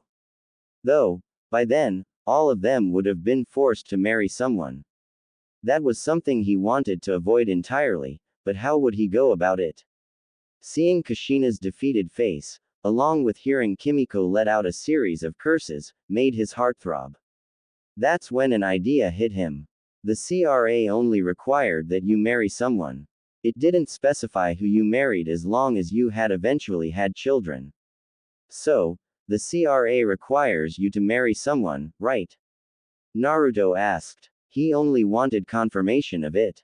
Unfortunately, yes, Kushina answered. She sounded defeated, though he could still see the frustration clearly on her face. And males under the act have to marry a minimum of 4 women, right? Naruto asked once more as he looked at both Kimiko and Kushina. Receiving a nod from both of them, he continued speaking. Why don't I just marry you, Tsunade, Satsuki, and Makoto? It's probably only a matter of time for those two since they're the last loyal Sharingan wielders. Kushina and Kimiko both just stared at him. His mother looked, well, dumbfounded. She taught him to do whatever it takes to protect his family. If he had to marry them to protect them, why wouldn't he? And you'd be okay with marrying your own mother. You know they'd want kids eventually, right? Kushina asked with a serious look on her face. Though, He could feel what could be described as a feeling of happiness coming from Kushina. If it meant that you didn't have to marry some random man you don't love, then yes, I'd be fine with it, Naruto said as he fiddled with his fingers. All of you mean the world to me, and I do love all of you. Though, I could see if you didn't want to, incest wasn't exactly smiled upon in their world anymore. Besides bloodline clans practicing it, it was actually frowned upon. His declaration may have sounded strange coming from a 10-year-old, but he meant every word. He'd do whatever it took to protect them. Kushina looked at him with a stone-cold facade on her face. Though, he could feel the apprehension, surprise, and eventual joy at his declaration. A smile made its way onto her face as she let out a sigh of relief. There was one unhappy person in the room, though. What he felt from Kimiko was a little surprising to him. The older woman had a sense of loneliness and longing from her. Naruto couldn't recall feeling any passionate feelings towards him from Kimiko. Though, he just figured that she was probably just hiding it really well. Hell, she was where he got the idea to bottle up all his emotions from. I could marry Kimiko too. Just to help appease the elders, Naruto added as he looked at Kimiko. A surge of joy came from Kimiko as she quickly pulled her mask over her face. He smiled at how she attempted to hide her blush. For the first time that day, the Uzumaki household was filled with laughter. Naruto knew that life was going to get very, very complicated from here. Though, come all the hardships and joyous experiences that the future held for them. He'd face all of it and persevere. Crouching on the large branch of a tree in the training ground, Naruto took in deep breaths as quietly as he could. His violet eyes were searching the woods around him for a certain blonde, who was currently trying to kill him, it felt like. The ground quaked suddenly as the tree he was on lurched forward, followed by most of the other trees surrounding him. With the added agility of his constant training, Naruto leapt off the tree and narrowly avoided the falling logs around him. Once his feet landed on the dirt below, he looked up and focused his chakra as he noticed a tree falling towards him. While he could get out of the way with relative ease, he wanted to test his ability. Focusing, Naruto summoned forth his chakra as a golden shield to prevent the tree from falling on him. Smiling, he stepped to the side as he deactivated his ability. Though, the hairs on his neck quickly stood up on edge as he searched the area around him. Whether it was because he had a gut feeling or not, Naruto turned to the left and saw a busty blonde rushing towards him. You've left yourself wide open. Tsunade shouted as she threw a chakra-enhanced punch towards Naruto. He couldn't dodge due to just how fast Tsunade was, so he opted to summon a minimum of 3 chakra shields. His eyes narrowed, and he ground his teeth as he heard and felt the first 2 shields shatter entirely due to Tsunade's sheer power. Before she could destroy the last one, he attempted to gain some ground. Summoning multiple chakra blades around him. With the flick of his hand, Naruto sent them all barreling towards Tsunade. The blonde didn't even flinch at the hailstorm of blades headed her way as she simply grabbed a fallen log and used it as a shield. Meanwhile, Naruto was attempting to get some ground between himself and the Senju princess. He knew it was futile to engage in combat with her at close range. Most idiots knew that, so, for the past couple of hours or so, he had spent his time trying not to die. At first, he had engaged Tsunade head-on, though Naruto had quickly found it very fast that he most definitely didn't want to do that. The woman had easily shrugged off or dodged most of his attacks, and she crushed most of his defenses with ease. The difference in both skill and experience was quite blatant. After all, Tsunade had fought in the Second Shinobi War and had been trained by Hiruzen Sarutobi. The woman had the know-how and strength to destroy most of her enemies. There wasn't a doubt in Naruto's mind that she was likely one of the strongest people he knew. Summoning even more blades and various other weapons, Naruto pointed at Tsunade, beckoning all of them forth as they pelted the log. With his consistent barrage, the hardwood slowly began chipping away. Upon impact, his chakra weapons disappeared due to running out of the amount of chakra stored in them being replenished. Though, the damage remained. Eventually, due to the log being practically destroyed, Tsunade chucked the remnants of it towards Naruto. She grinned as she punched the ground. The earth crumbled, causing the red-haired brat to fall into the chasm. Leaping into the hole into the ground, Tsunade grabbed Naruto and picked him up out of the dirt.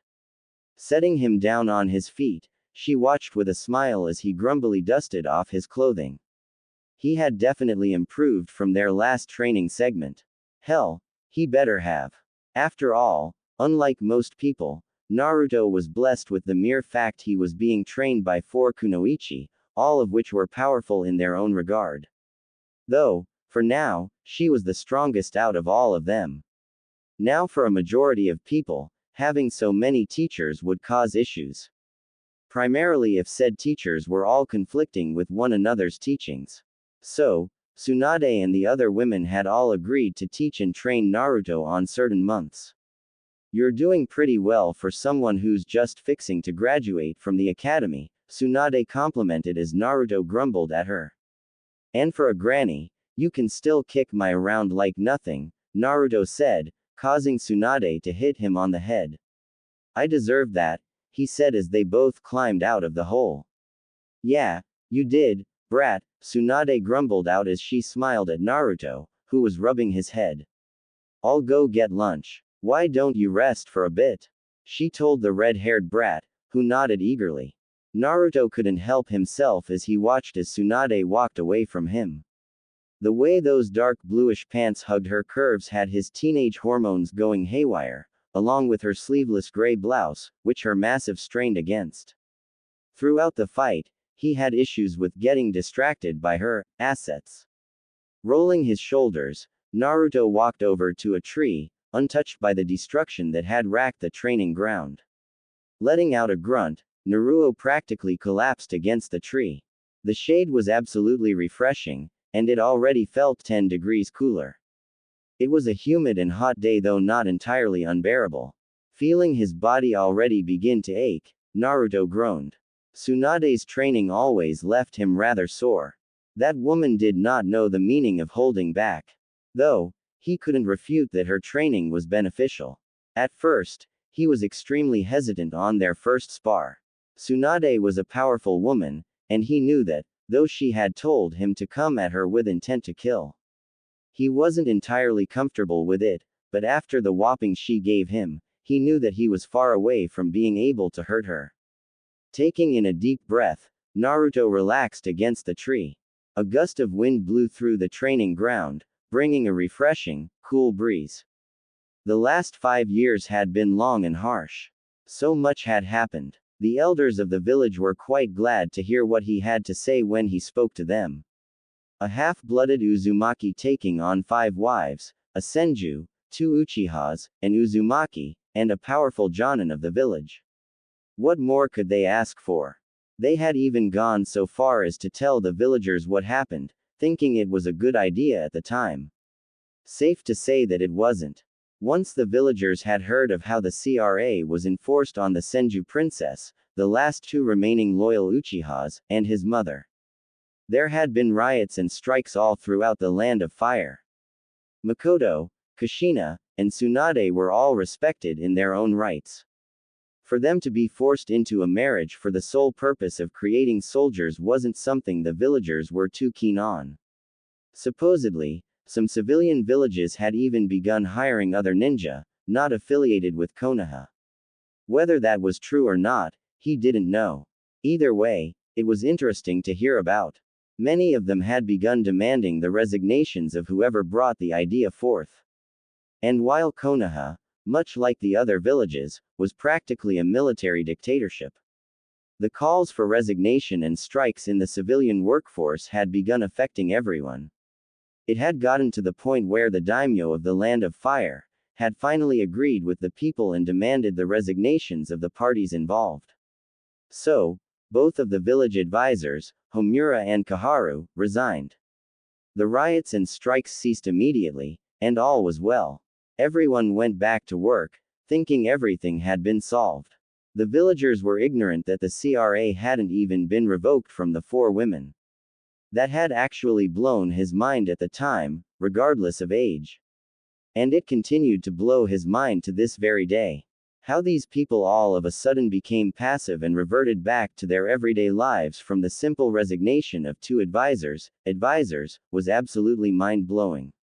It really spoke volumes to Naruto and just how ignorant the villagers were. His training in the last 5 years had also progressed well.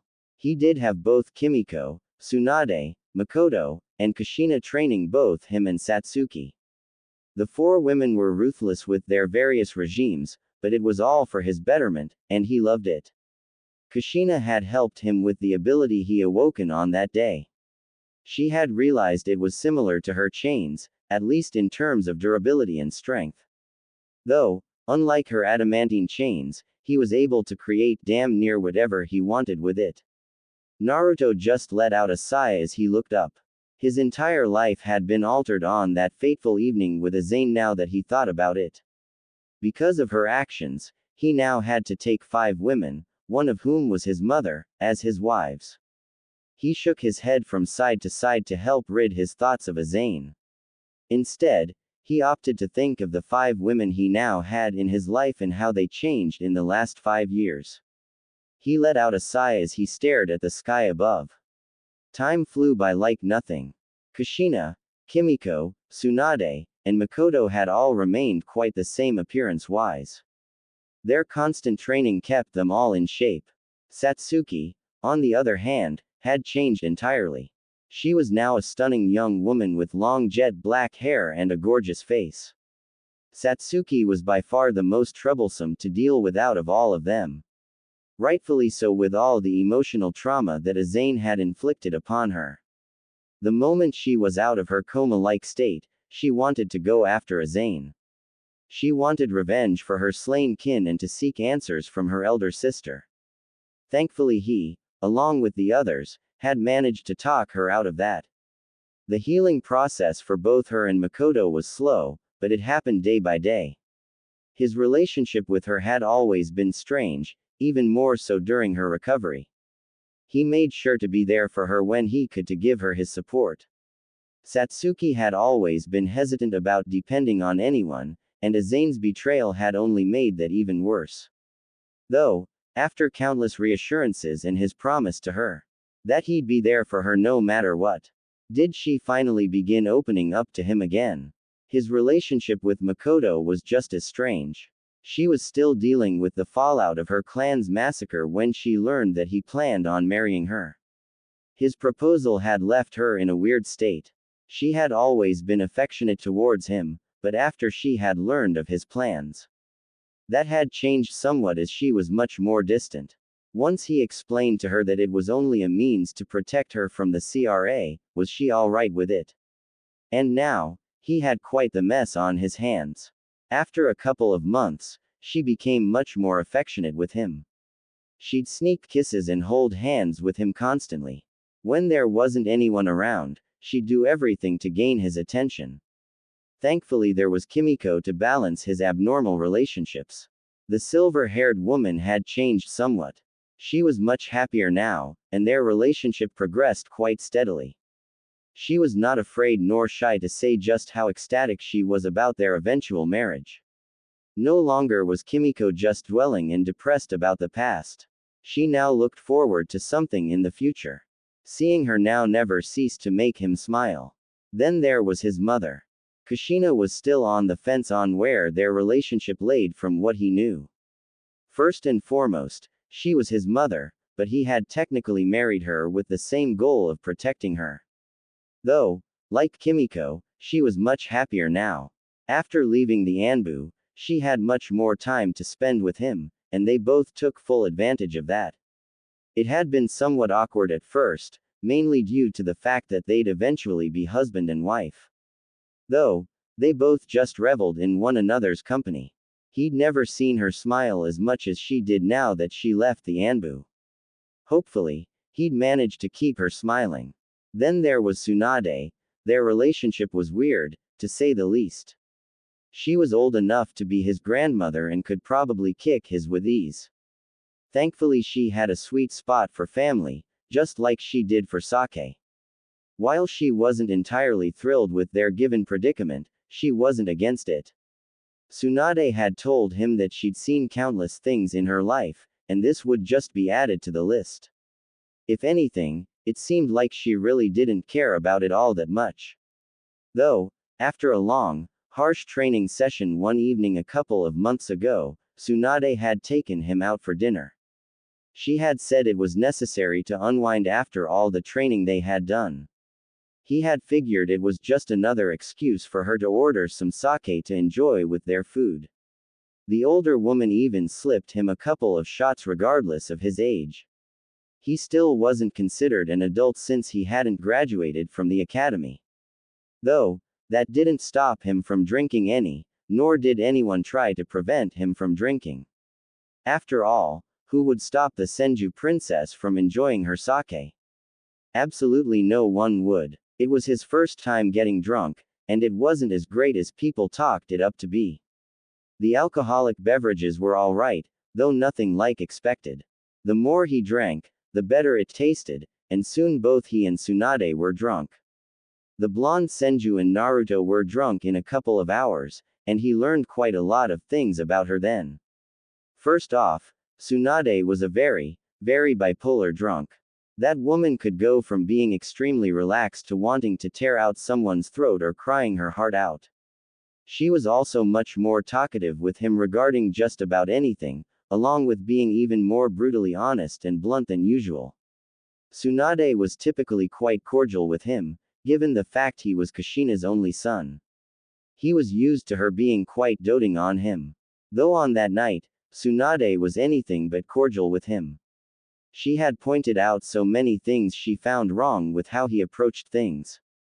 She had admitted that she was infuriated with how he acted regarding his attitude before the incident. The way he moped around like some lost dog instead of actually putting in more effort into changing was something that drove her mad. He felt strange being chastised by her but listened nonetheless. She was right on most accounts. Though, when she told him just how proud she was that he was changing, it made him happy. It made him feel even weirder being chastised by a woman who was now his wife, along with being very prominent in his early life. There was one thing that was bothering him somewhat. Tsunade was only talking about him. She hadn't really talked about her adult life all too much, so he started asking a couple of questions. Tsunade's jovial mood had taken a complete turnaround. The smile quickly faded off of her face, and she now looked somber. She just glanced at him before ordering another bottle of sake. Even drunk, he knew her past was a sensitive topic that she didn't like to talk about at all, yet he still brought it up. He was about to apologize and either shut his mouth or change the topic entirely. Though Tsunade merely just waved off his apologies as he hung his head in shame. The older woman merely had some more sake before she let out a huge sigh.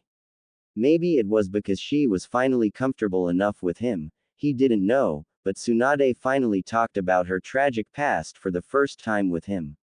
From there, he recalled just sitting there quiet as Tsunade let out all of her feelings. She was much calmer than he expected as she told him of all the things that happened. That didn't mean he didn't see and feel the sadness and regret wafting off the woman. Her hands began shaking, and he saw the tears well in her eyes as she talked about Dan and Nawaki. It was a little awkward for him to hear about her previous lover, but he continued to let her vent. By the time she was done, Tsunade was letting the tears fall freely from her face. He was taught that showing emotion as a ninja was to show weakness. Yet, here was one of the strongest people he knew, bawling her eyes out. It helped him realize that even though shinobi were trained killers, they were human at the end of the day. Naruto couldn't stand to see the sight of someone he held dear to his heart crying, so he got up from where he was sitting and sat next to her. He gingerly put an arm around her shoulder since he half expected Tsunade to recoil away from him. Count him surprised when she actually leaned into his hug. After crying for at least 30 minutes, Tsunade finally relaxed. She thanked him for listening to her rant with a smile. Maybe it was the alcohol along with his raging teenage hormones, but the way she smiled at him made his heart race. From that point forward in the evening, he really started looking at Tsunade as a woman. The way she looked happy as she drank even more sake with a smile, her hazel brown eyes were full of glee now. Her long, blonde hair that was tied into separate pigtails flowed over his arms. And last but not least, Tsunade had deemed it to be too hot and had taken off her green haori and adjusted her gray blouse, inadvertently showing off her large. By kami, he practically drank in the sight like he drank the sake that night. From that point in the evening, his memory was spotty. He recalled them leaving the restaurant with bottles of sake in their hands as they painted the town red and enjoyed the night together. Despite his lapses of memory, he could remember having some of the most fun he'd ever had in his life that evening. Though, when he woke up the next day in an unfamiliar bed with a slight headache, he was filled with unease. His heart had practically dropped in his chest, but he relaxed when he realized it was Tsunade. He had adjusted the sheets some, and his heart had sunk in his chest once more. Both he and Tsunade were wearing their birthday suits. Tsunade had woken up just a couple of minutes after he did, and she turned and warily looked at him with her hazel brown eyes. The woman blinked a couple times as she looked at him. He was positive he looked like an idiot with the blush that was on his face. Then the woman let out a yawn as she stretched, not even bothering to try and hide her bountiful tits capped with puffy pink. While he appreciated the sight, the blood soon rushed back to his brain, and his heart began racing. His first thought was that he probably lost his virginity. He hung his head in shame and embarrassment when he realized he was blackout drunk and didn't remember anything. Meanwhile, Tsunade had got out of bed and gave him a clear view of her entire body. She didn't utter a word as she poured 2 cups of water.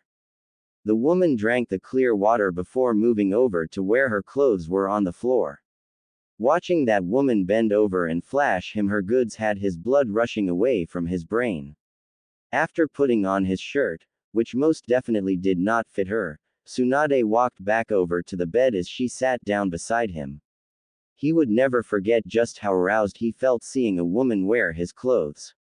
After a very awkward talk, mainly from his end, Tsunade had explained to him that he better get used to waking up with a woman in his bed due to his position. Never in his life would he forget the devious smile that she flashed him as she told him of their escapades in the bedroom. She had described to him in very vivid detail of everything they'd done to one another. Suffice to say that he had discovered a very different part of Tsunade that morning. That morning and the previous evening were quite eventual, Naruto recalled with a smile as he leaned his head against the tree. Their relationship has changed drastically ever since then. Tsunade was much more upfront with her issues, and he'd be there to help her through all of it. Just like the rest of the women who were now in his life. He'd be more than happy to help her get through anything. His tense shoulders began to relax as Naruto adjusted his body, resting his head on his arm. He could feel his eyelids getting heavy as his breathing evened out. Before long, he was asleep. Start. Naruto's weary violet eyes fluttered open as he let out a yawn. He was still on the training field, thankfully. If he woke up somewhere else entirely, that'd bring its own set of problems. Though, he couldn't find out why it felt much colder than usual despite the temperature still being the same. A shudder went up his spine as a pleasing warm sensation engulfed Naruto Jr., causing him to look down at the cause before he let out a groan.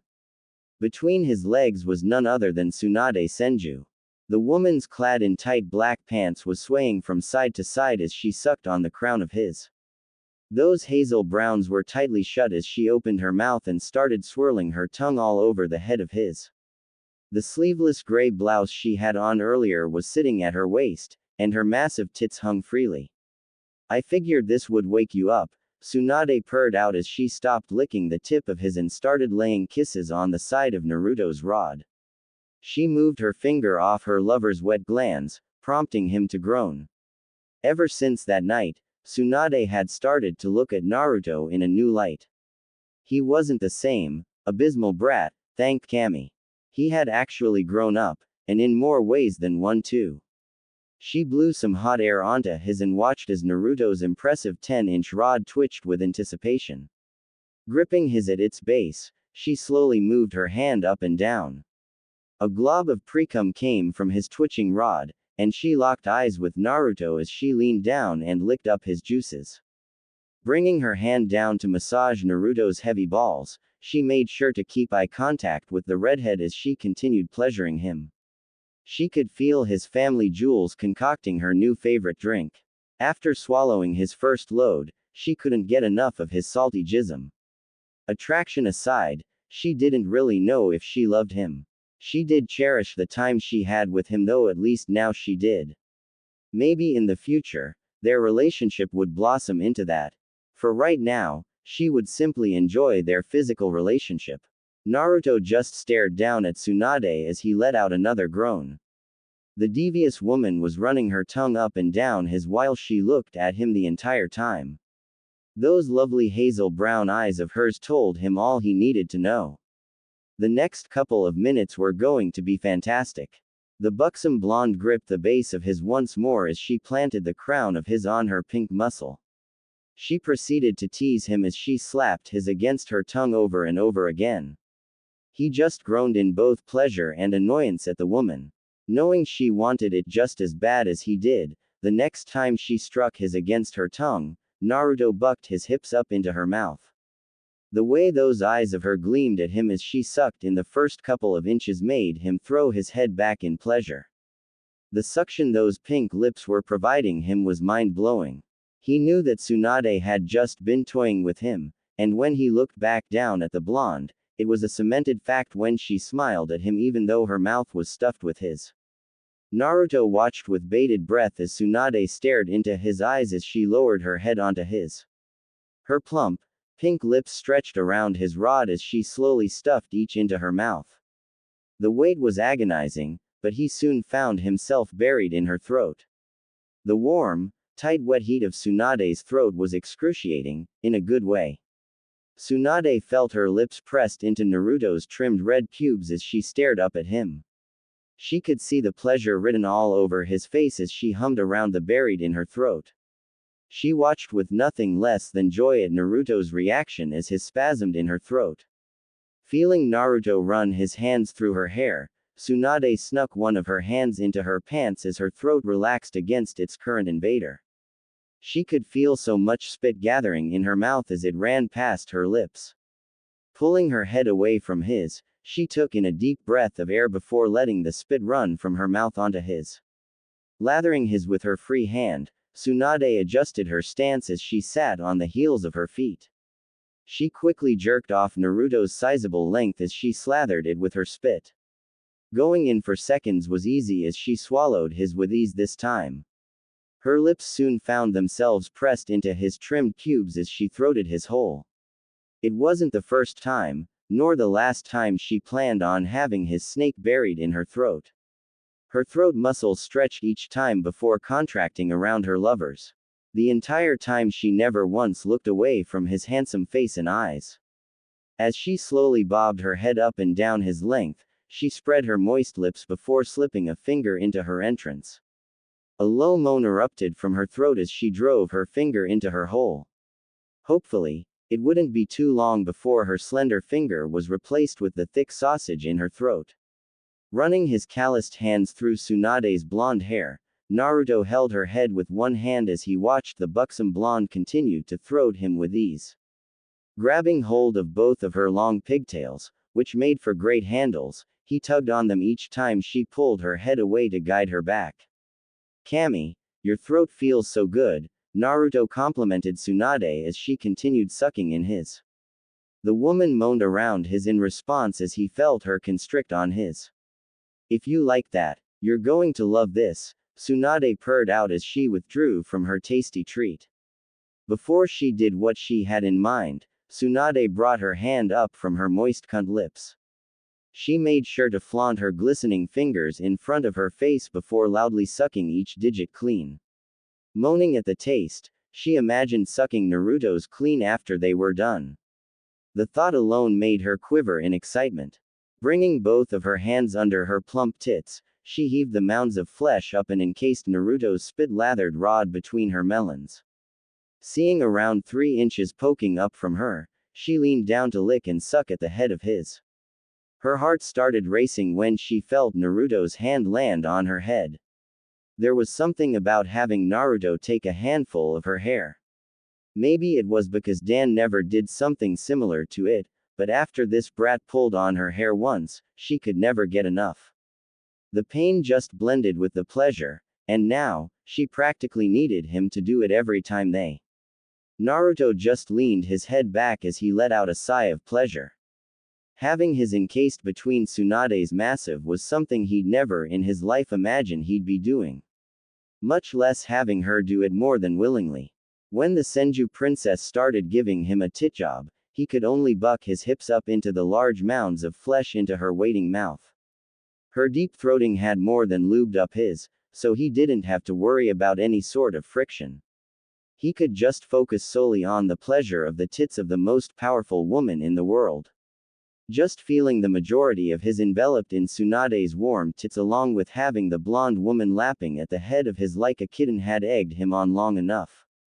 You going to come all over my tits and face, brat? Tsunade asked as she looked up at him with lust-filled eyes.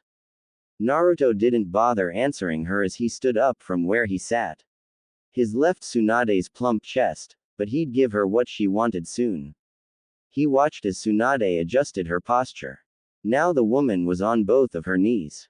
Tsunade's long blonde hair was messy, along with her tits having a sheen to them. Her chest heaved as she took a deep breath, and there was a naughty glint in her eyes. She opened her mouth wide while pinching one of her puffy pink and suggestively cupped her hand as if she was jerking him off. Not wanting to disappoint the goddess at his feet, Naruto took hold of both of those blonde pigtails and wrapped her hair around his hands. Before he slammed into the back of her throat, he let her take in a deep breath. Tsunade's heart was racing as Naruto gave her the she longed for. All she could really do was sit still as the redhead used her for his pleasure. Each time he thrust into her mouth, those heavy balls of his slapped against her throat. He made sure to pull his nearly all the way out of her mouth before ramming it back down. Sneaking her hand back into her pants, Tsunade ran her hands through her wet folds and jammed a finger into her cunt. Her spit practically decorated Naruto's thighs and as he her face. She moaned around his delicious as he pulled on her hair. The slight pain she felt melded with the pleasure she felt from finger her twat, and having her throat. Naruto let out a grunt as he wrapped both of her pigtails into one of his hands. The pressure and heat from Tsunade's windpipe were mind-numbing. Then there were the sounds that came from her throat. The wet, sloshing gyuk noises echoed from the woman as he thrust in and out of her mouth. His brain was alight with desire when he looked down and found Tsunade gazing up at him. Those hazel brown eyes were glazed with lust and excitement. His breathing quickened as he felt his release approaching. Tsunade recognized the look on Naruto's face, and she would have smiled if she wasn't getting her face. As she jammed another finger up her cunt, she started massaging Naruto's balls with her free hand. She could feel those heavy orbs swelling and pulsing, and she knew it wouldn't be long before her favorite drink filled her mouth. The rocking of his hips finally stopped as Naruto unsheathed his from her throat and held it just out of her mouth. A smile graced her face as she barely managed to shut her right eye as the first spurt of his spunk landed on her face. She purred in satisfaction as she felt Naruto spray down both her face and tongue with his cum. More and more of his baby batter spurted into her mouth as she sealed her lips over the head of his. It took at least a minute and a half of her swallowing down his seed before he finally finished. She eagerly slurped down each load after savoring his deep manly taste. She could feel his legs shaking as she continued to try and suck out any remnants of his tasty cum. After she was sure there was none left, she finally pulled away from his. Tsunade still had one last mouthful of Uzumaki jizz, minus all of the cum on her face that she'd get to. She made sure to watch Naruto's face as she opened up her mouth, revealing the puddle of cum decorating her mouth. Shutting her mouth, She made sure to make a noise as she swallowed that batch of baby batter. "You're two for an old lady," Naruto muttered, his remained just as hard as before. He watched as she wiped her face clean of his cum as she swallowed the remainder of his cum. After that display, he was more than ready for round two. Naruto raised an eyebrow as he finally noticed a cloth blanket on the ground beside them. Tsunade moving caught his attention. He watched as she swayed her hips exaggeratingly as she made her way onto the cloth cover. She turned back to look at him and sent a lust-filled smile his way as she shook her fat. The way those black tights hugged her legs as she swayed her at him made her that much more desirable. He reached down and slowly jerked his as Tsunade bent over. The tight black fabric, stretching as she did so, and he damn near walked across to her just to rip those tights off and bury himself to the hilt inside her. Though patience was a virtue, and good things always came with time, or so he had been told. He watched with barely hidden anticipation as Tsunade hooked her hands around the hem of her tights and slowly peeled them down to reveal a pair of lacy purple underwear. His jaw damn near dropped at what happened next. Tsunade adjusted her footing and put her legs as far apart from one another as she could. She slowly sank down to the ground and held her upper body up with the help of her arms. She could feel her hard pressing into the blanket as her cunt wept for Naruto's. "An old lady couldn't do this," Tsunade said with a knowing smile as she held her upper body up with one hand easily while she reached around and spread her cheeks. If this didn't drive Naruto mad with lust, she didn't know what could. A loud moan escaped her mouth as she felt Naruto quite literally tear off her underwear before sheathing himself to the hilt in her wet cunt. The way his long, girthy stretched her tight cunt made her toes curl as he hammered into her like a man possessed. She yelped in pleasure when Naruto spanked her hard. There wasn't a doubt in her mind that with Naruto was the best she'd ever had in her life. At this point, the Uzumaki teen had ruined her for damn near everyone but himself. Not that she'd seek out just anyone to satisfy her needs, she had class. Naruto just leaned his head back in bliss as he plunged back and forth into Tsunade's tight, velvety insides. Her cunt was just as snug and wet as always. With each thrust into her, Tsunade threw her into him as she moaned and mewled. Count him surprised. He half expected her to lean back into him so he could play with her tits, but she kept the pose. Maybe she just enjoyed the position. He didn't know. The moans and groans she was making let him know she was enjoying it either way. Tsunade could only let out guttural groans as Naruto hammered into her. She felt her cheeks reddening by the second at the force the redhead was slamming into her with. Though, each time he did, her mind flared with pleasure. It definitely had to be the angle at which he was jamming his thick into her. He was filling her to the absolute max and stretching her tight walls. With every thrust, the head of his kissed her womb and sent shivers of pleasure throughout her body. Feeling her hair being tugged on, Tsunade felt her body pulled flush against Naruto. She could only moan in ecstasy as he began sucking on her neck and pinching her with one of his hands. Not once did he stop her, and she soon felt him furiously rubbing her. She hadn't really realized it, but Naruto was now much taller than her. Her small frame of 5 feet and 3 inches rested easily against his larger frame as Naruto laid kisses on the hickeys he left on her neck. It still amazed her that he was nearly 3 times younger than her. Tsunade let out a surprised gasp when she felt Naruto crouch and sneak both of his arms under her legs. Soon she felt herself get lifted off of the ground as he hooked his arms behind her knees. She ground her teeth together as she felt Naruto thrust up into her. If the pose from the beginning hit deep, Naruto was digging for gold now. And boy, oh boy, was he hitting it. She soon started spotting stars in her vision as she leaned into the crook of Naruto's neck. She couldn't help herself as she began suckling on his neck just like he had done to her earlier. Naruto felt his fingers sinking into Tsunade's thick thighs as he held her easily. It was much easier than he expected, all things considered. The woman could pummel him into the dirt, yet here she was being held in the air. He could feel his heart thumping in his chest as he drove himself into her sopping wet cunt. Her juices were gushing out as they trickled down onto his thighs. She was looking up at him as a deep blush adorned her face. He could feel his heart thumping in his chest as he drove himself into her sopping wet cunt. Her juices were gushing out as they trickled down onto his thighs. She was looking up at him as a deep blush adorned her face. I'm close, baby, Tsunade muttered, causing Naruto to take a double take at what she called him.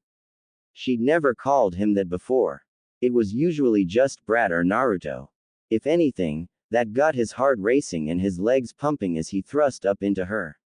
He could feel his own climax soon approaching, and with how she was looking at him, he had to give it to her as best he could. It was now that he noticed that Tsunade's were practically right next to his hands. While keeping the pace up, he managed to keep holding her up as he grabbed at both. Because of the weird angle, he ended up practically yanking on her hard teats. Tsunade's eyes went wide, and her mouth went agape as a silent scream left her. Naruto was pulling oh so hard on her, and the way he sent a hard thrust up into her triggered her elusive orgasm. Her cunt spasmed as it tightened up on the rod that was buried in her guts, and stars clouded her vision as she leaned into Naruto's neck. Naruto bit the bottom of his lip as he felt Tsunade's twat clamp down on his. Her cunt was ever so tight, and he knew she was seeing stars.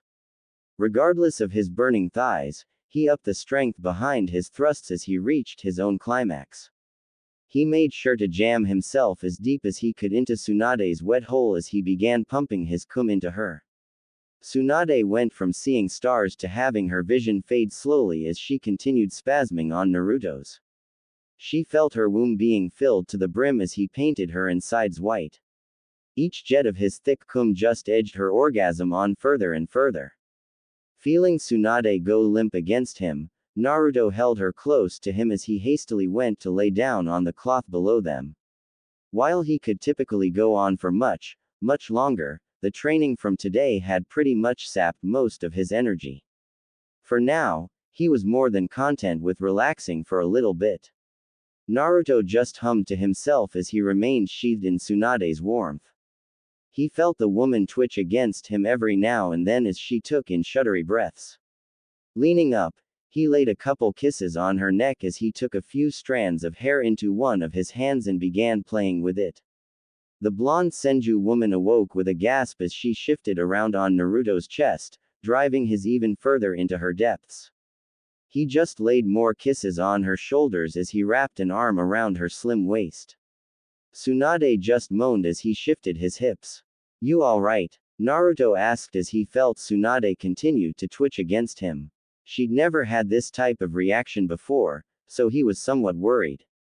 "I've never been better," Tsunade answered breathlessly as her chest heaved up and down. She could still feel Naruto's lodged in her cunt as his hot seed sloshed around in her womb. When she had surprised him with a blowjob earlier, she never expected this to happen, but she wasn't complaining. "Have I ever told you that you're gorgeous, Tsunade Hime?" Naruto said, testing the water with the new honorific. He typically referred to her as just Tsunade or Granny, but after constantly having with her for a while now, he felt that needed to change. Especially after today. Tsunade felt her cheeks burn up at the way Naruto referred to her.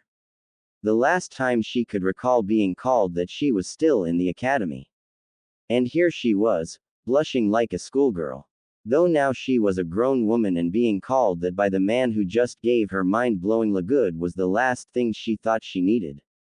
"Don't think being sweet with your words is doing any good," Tsunade muttered as she looked away from Naruto to hide her blush. Naruto felt the grin stretch across his lips as he continued to play with her hair. He never thought he'd ever call Tsunade cute without getting punted.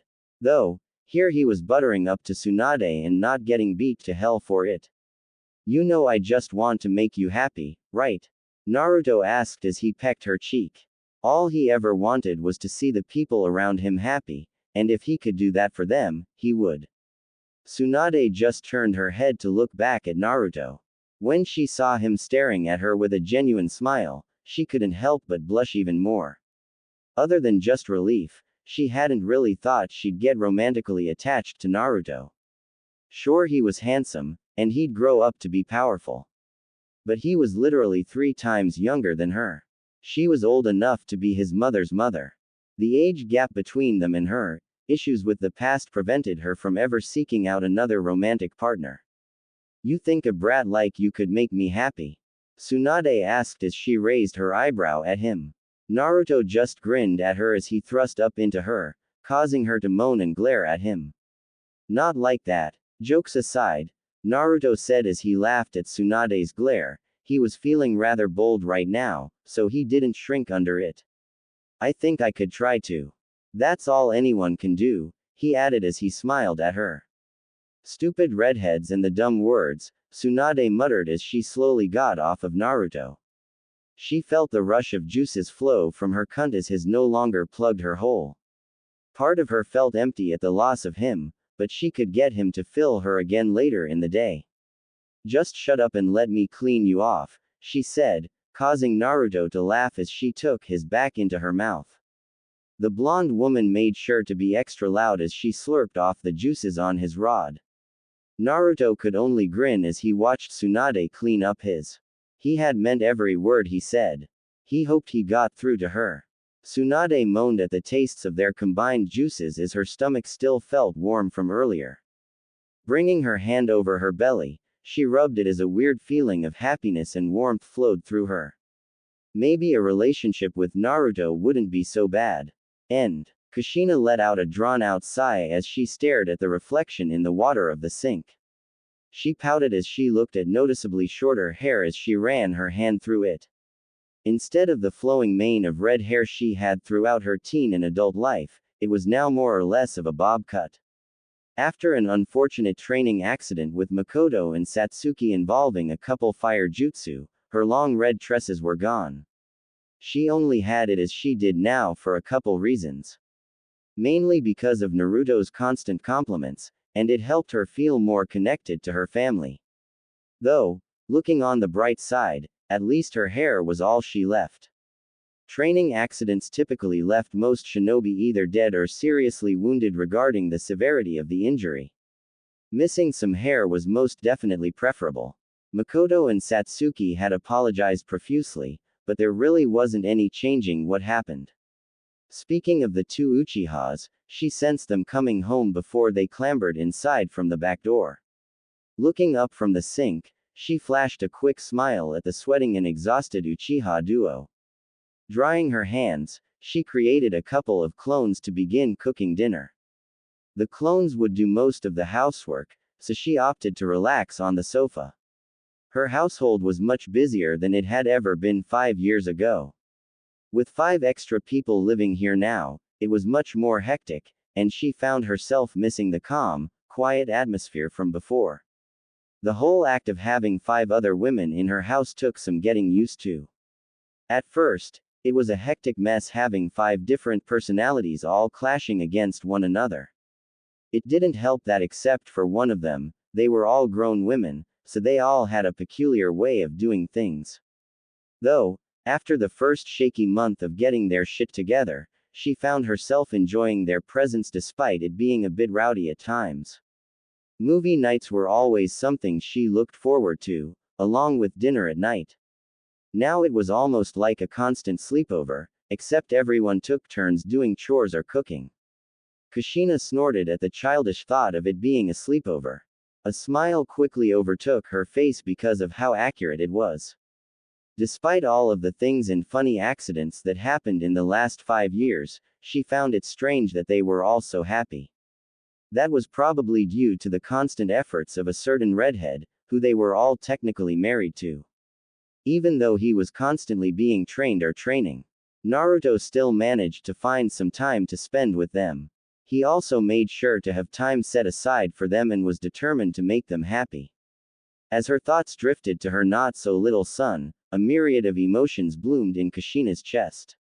Naruto had shot up over the years. The last time she had checked, he stood over her at around 5 feet, 10 inches. All of the training he was being put through was doing wonders for his body. Instead of inheriting his father's slender frame, Naruto's body was rippling with muscles. A blush quickly adorned Kushina's face as she squirmed her legs together as an all-too-familiar heat bloomed in her. She'd seen incestuous relationships before in her life, though she never expected to be in one herself. Contrasting feelings of repulsiveness, genuine attractions, and motherly feelings coursed through her as she thought of Naruto. Naruto's natural charisma, along with being very thoughtful and sweeter, made it hard not to develop feelings for him. Whenever he was spending the day with her, he made sure to make her his sole focus, no matter the situation. With Minato, she was too busy just listening to him talk about all the issues in the village. She felt more like an advisor than a wife. That wasn't the case with her son, not one bit. On their date nights, she was subjected to his constant compliments on her outfits, hair, and the very little makeup she wore. Their relationship felt real, and he was open to talking about any of her issues. Kushina let out another long sigh as she cuddled into the recliner. She really needed to stop comparing Naruto to Minato. They were two separate people. One was still alive and supporting her, while the other was dead and had betrayed her trust. Why does it always need to be so difficult? Kushina muttered to herself as her thoughts continued to linger on Naruto. Her only issue was that Naruto was her child, and she was attracted to him. In other cultures, even her clan had practiced incest. One part of her mind argued that it didn't matter. Even if he was related to her, she should love him. While the other more rational part of her mind was still on the fence, pleading to preserve their mother-son relationship. Another, much more frustrated sigh left Kushina as she adjusted herself on the recliner and stared at the ceiling above. She hated and loved that Naruto was probably the only person for her, all things considered. She knew for a fact that he was infinitely better than marrying someone the Hokage deemed fitting for her. Sensing the redhead who continued to plague her thoughts, fast approaching, Kushina leaned forward from her recliner. Adjusting her blue sweatpants and sleeveless blue shirt, she smiled when she heard the door open. Naruto soon came into the living room, his gray t-shirt and dark blue sweatpants drenched in sweat. Oni-chan must have done a number on you, huh? Kushina asked as Naruto took a seat on the sofa beside her. With him being so close, Kushina could easily smell his natural scent, which was only intensified by his sweat. That ever so familiar heat returned between her legs as she crossed her legs tightly.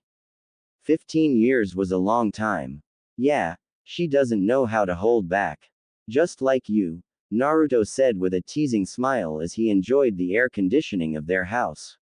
Idiot, Kushina indignantly replied as she turned to look away from her attractive son.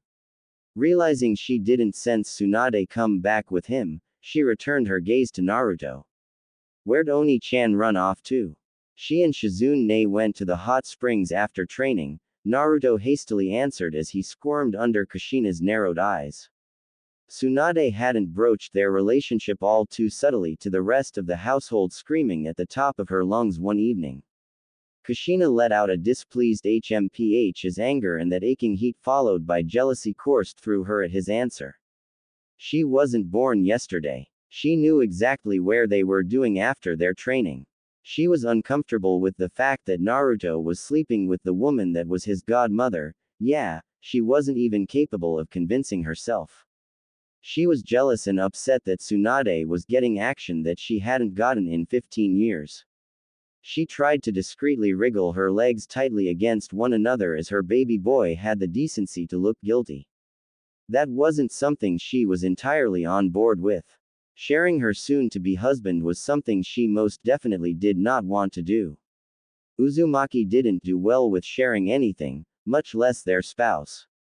Though, it wasn't like she or Naruto had much of a choice. Are you two, at least being safe with each other? Kushina asked, doing her best to hide her obvious arousal and displeasure. I think we are, Naruto sheepishly answered as he rubbed the back of his head nervously. Lying to the people he loved was something he would never do. That's good to hear, Kushina said, letting out a sigh of relief as she closed her eyes. Then her brain processed what Naruto said and not what she wanted to hear. Her eyes narrowed with barely concealed anger as she turned her furious gaze back on her baby boy. What did you just say? Naruto just smiled at Kushina as a pout was emblazed on her face. Just the way her cheeks were red with anger. Never in his life would he have thought he'd see his mom as cute when she was angry. Are you jealous? Naruto asked with barely hidden amusement, ignoring his mother's question. His smile was still in place as he leaned forward to watch Kushina's reaction. Of course I'm not. Kushina shouted with a full-on blush adorning her cheeks before she got up and stormed out of the room. Hearing his laughter only edged her anger and jealousy further as she ran up the stairs. Ignoring the glares of spite and jealousy, Naruto walked beside Satsuki. There weren't many people on the street this early, thankfully. After his run-in all those years ago, he wasn't too keen on interacting with the people of Konoha. Though, his focus was diverted to the Ravenet at his side. Turning to look at her, he smiled at how the early light made her creamy white skin glow. Those long black tresses framed her face on both sides. A stray lock of hair fell over her nose and slightly obscured the vision of her left eye. Her carbon black eyes looked up at him as a small smile bloomed across her face. She had even changed her outfit today. She wore a long-sleeve gray shirt with a white vest. Instead of pants, she was wearing a black skirt that ended just above her knees. A set of gray stockings ran up her long legs as she wore a pair of black open-toed sandals. All in all, in the last 5 years, he'd seen her blossom into a beautiful young woman. You look great today, Naruto said with a grin, voicing his admiration for the midnight beauty at his side. Thank you, Satsuki said, a small smile stretched across her lips as she looked at Naruto. Her carbon eyes were wandering over his spiky red hair and new outfit as well. Naruto was wearing a long-sleeved black shirt that hugged his body with the red Uzumaki swirl emblazed on his shoulders. His smooth dark blue pants were slightly baggy, and a bundle of bandages was wrapped around one of his thighs. Like herself, he wore a pair of open-toed black sandals. She smiled approvingly as her eyes roamed over his form. It was a simple look, but she liked it nonetheless.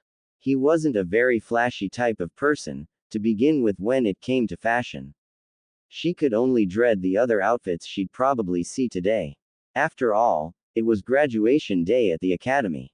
Are you excited to finally become a shinobi? Satsuki asked as she looked at the road ahead. She knew it was something that they'd both looked forward to. Excited isn't the word I'd use, Naruto answered as his eyes wandered onto the road as well. When he became a shinobi, he would, for all intents and purposes, be an adult at that point. Becoming an adult had its benefits, but he was preoccupied with the negative aspects of it. Mainly being that the Hokage was expecting a child from one of his wives soon. It was something that wasn't really bugging him before, but now he couldn't get it out of his head. Did he really want to bring a child into a village like this? One where it scorned his father and forced him to procreate solely for boosting its military. That wasn't something he wanted to force upon any of his children. Feeling Satsuki's hand wrap around his, and give it a tight squeeze. He looked over to see her worried face. You've had a worried look on your face for a while now. What's wrong? Satsuki said as she blinked her onyx eyes at him. Just worrying about the future, he answered as he flashed her a reassuring smile. Satsuki wasn't buying it as she frowned at him. Naruto was always vague when something was really bothering him. It probably had something to do with the CRA, like always. Regardless of what came Naruto's way, she'd be there for him, like he had been for her. The redhead had promised that they'd find her sister together and get answers. A blush colored her face as she thought of the other half of his promise. He'd always come running to her when she needed him. Just the level of reassurance Naruto gave her sapped away most of the anger she felt towards Aane. While she was still angry with her, now she just wanted answers from her instead of wanting to kill her. Without him, she doubted she'd have a remotely positive mental state. She shuddered as she recalled the thoughts that ran through her mind after that night. Thankfully Naruto, Makoto, and Kushina had gotten through to her. Everything will be fine, Satsuki said, trying to reassure him as she leaned into him. Just as he had been there for her, she wanted to be there for him. Naruto could only smile as Satsuki attempted to comfort him. Compared to how she acted before to him, he never would have expected her to be like this. Though, it was a much welcome surprise. Seeing the academy come into sight, he gave Satsuki's hand another squeeze. With her and the rest of his family at his side, he was sure he could overcome anything.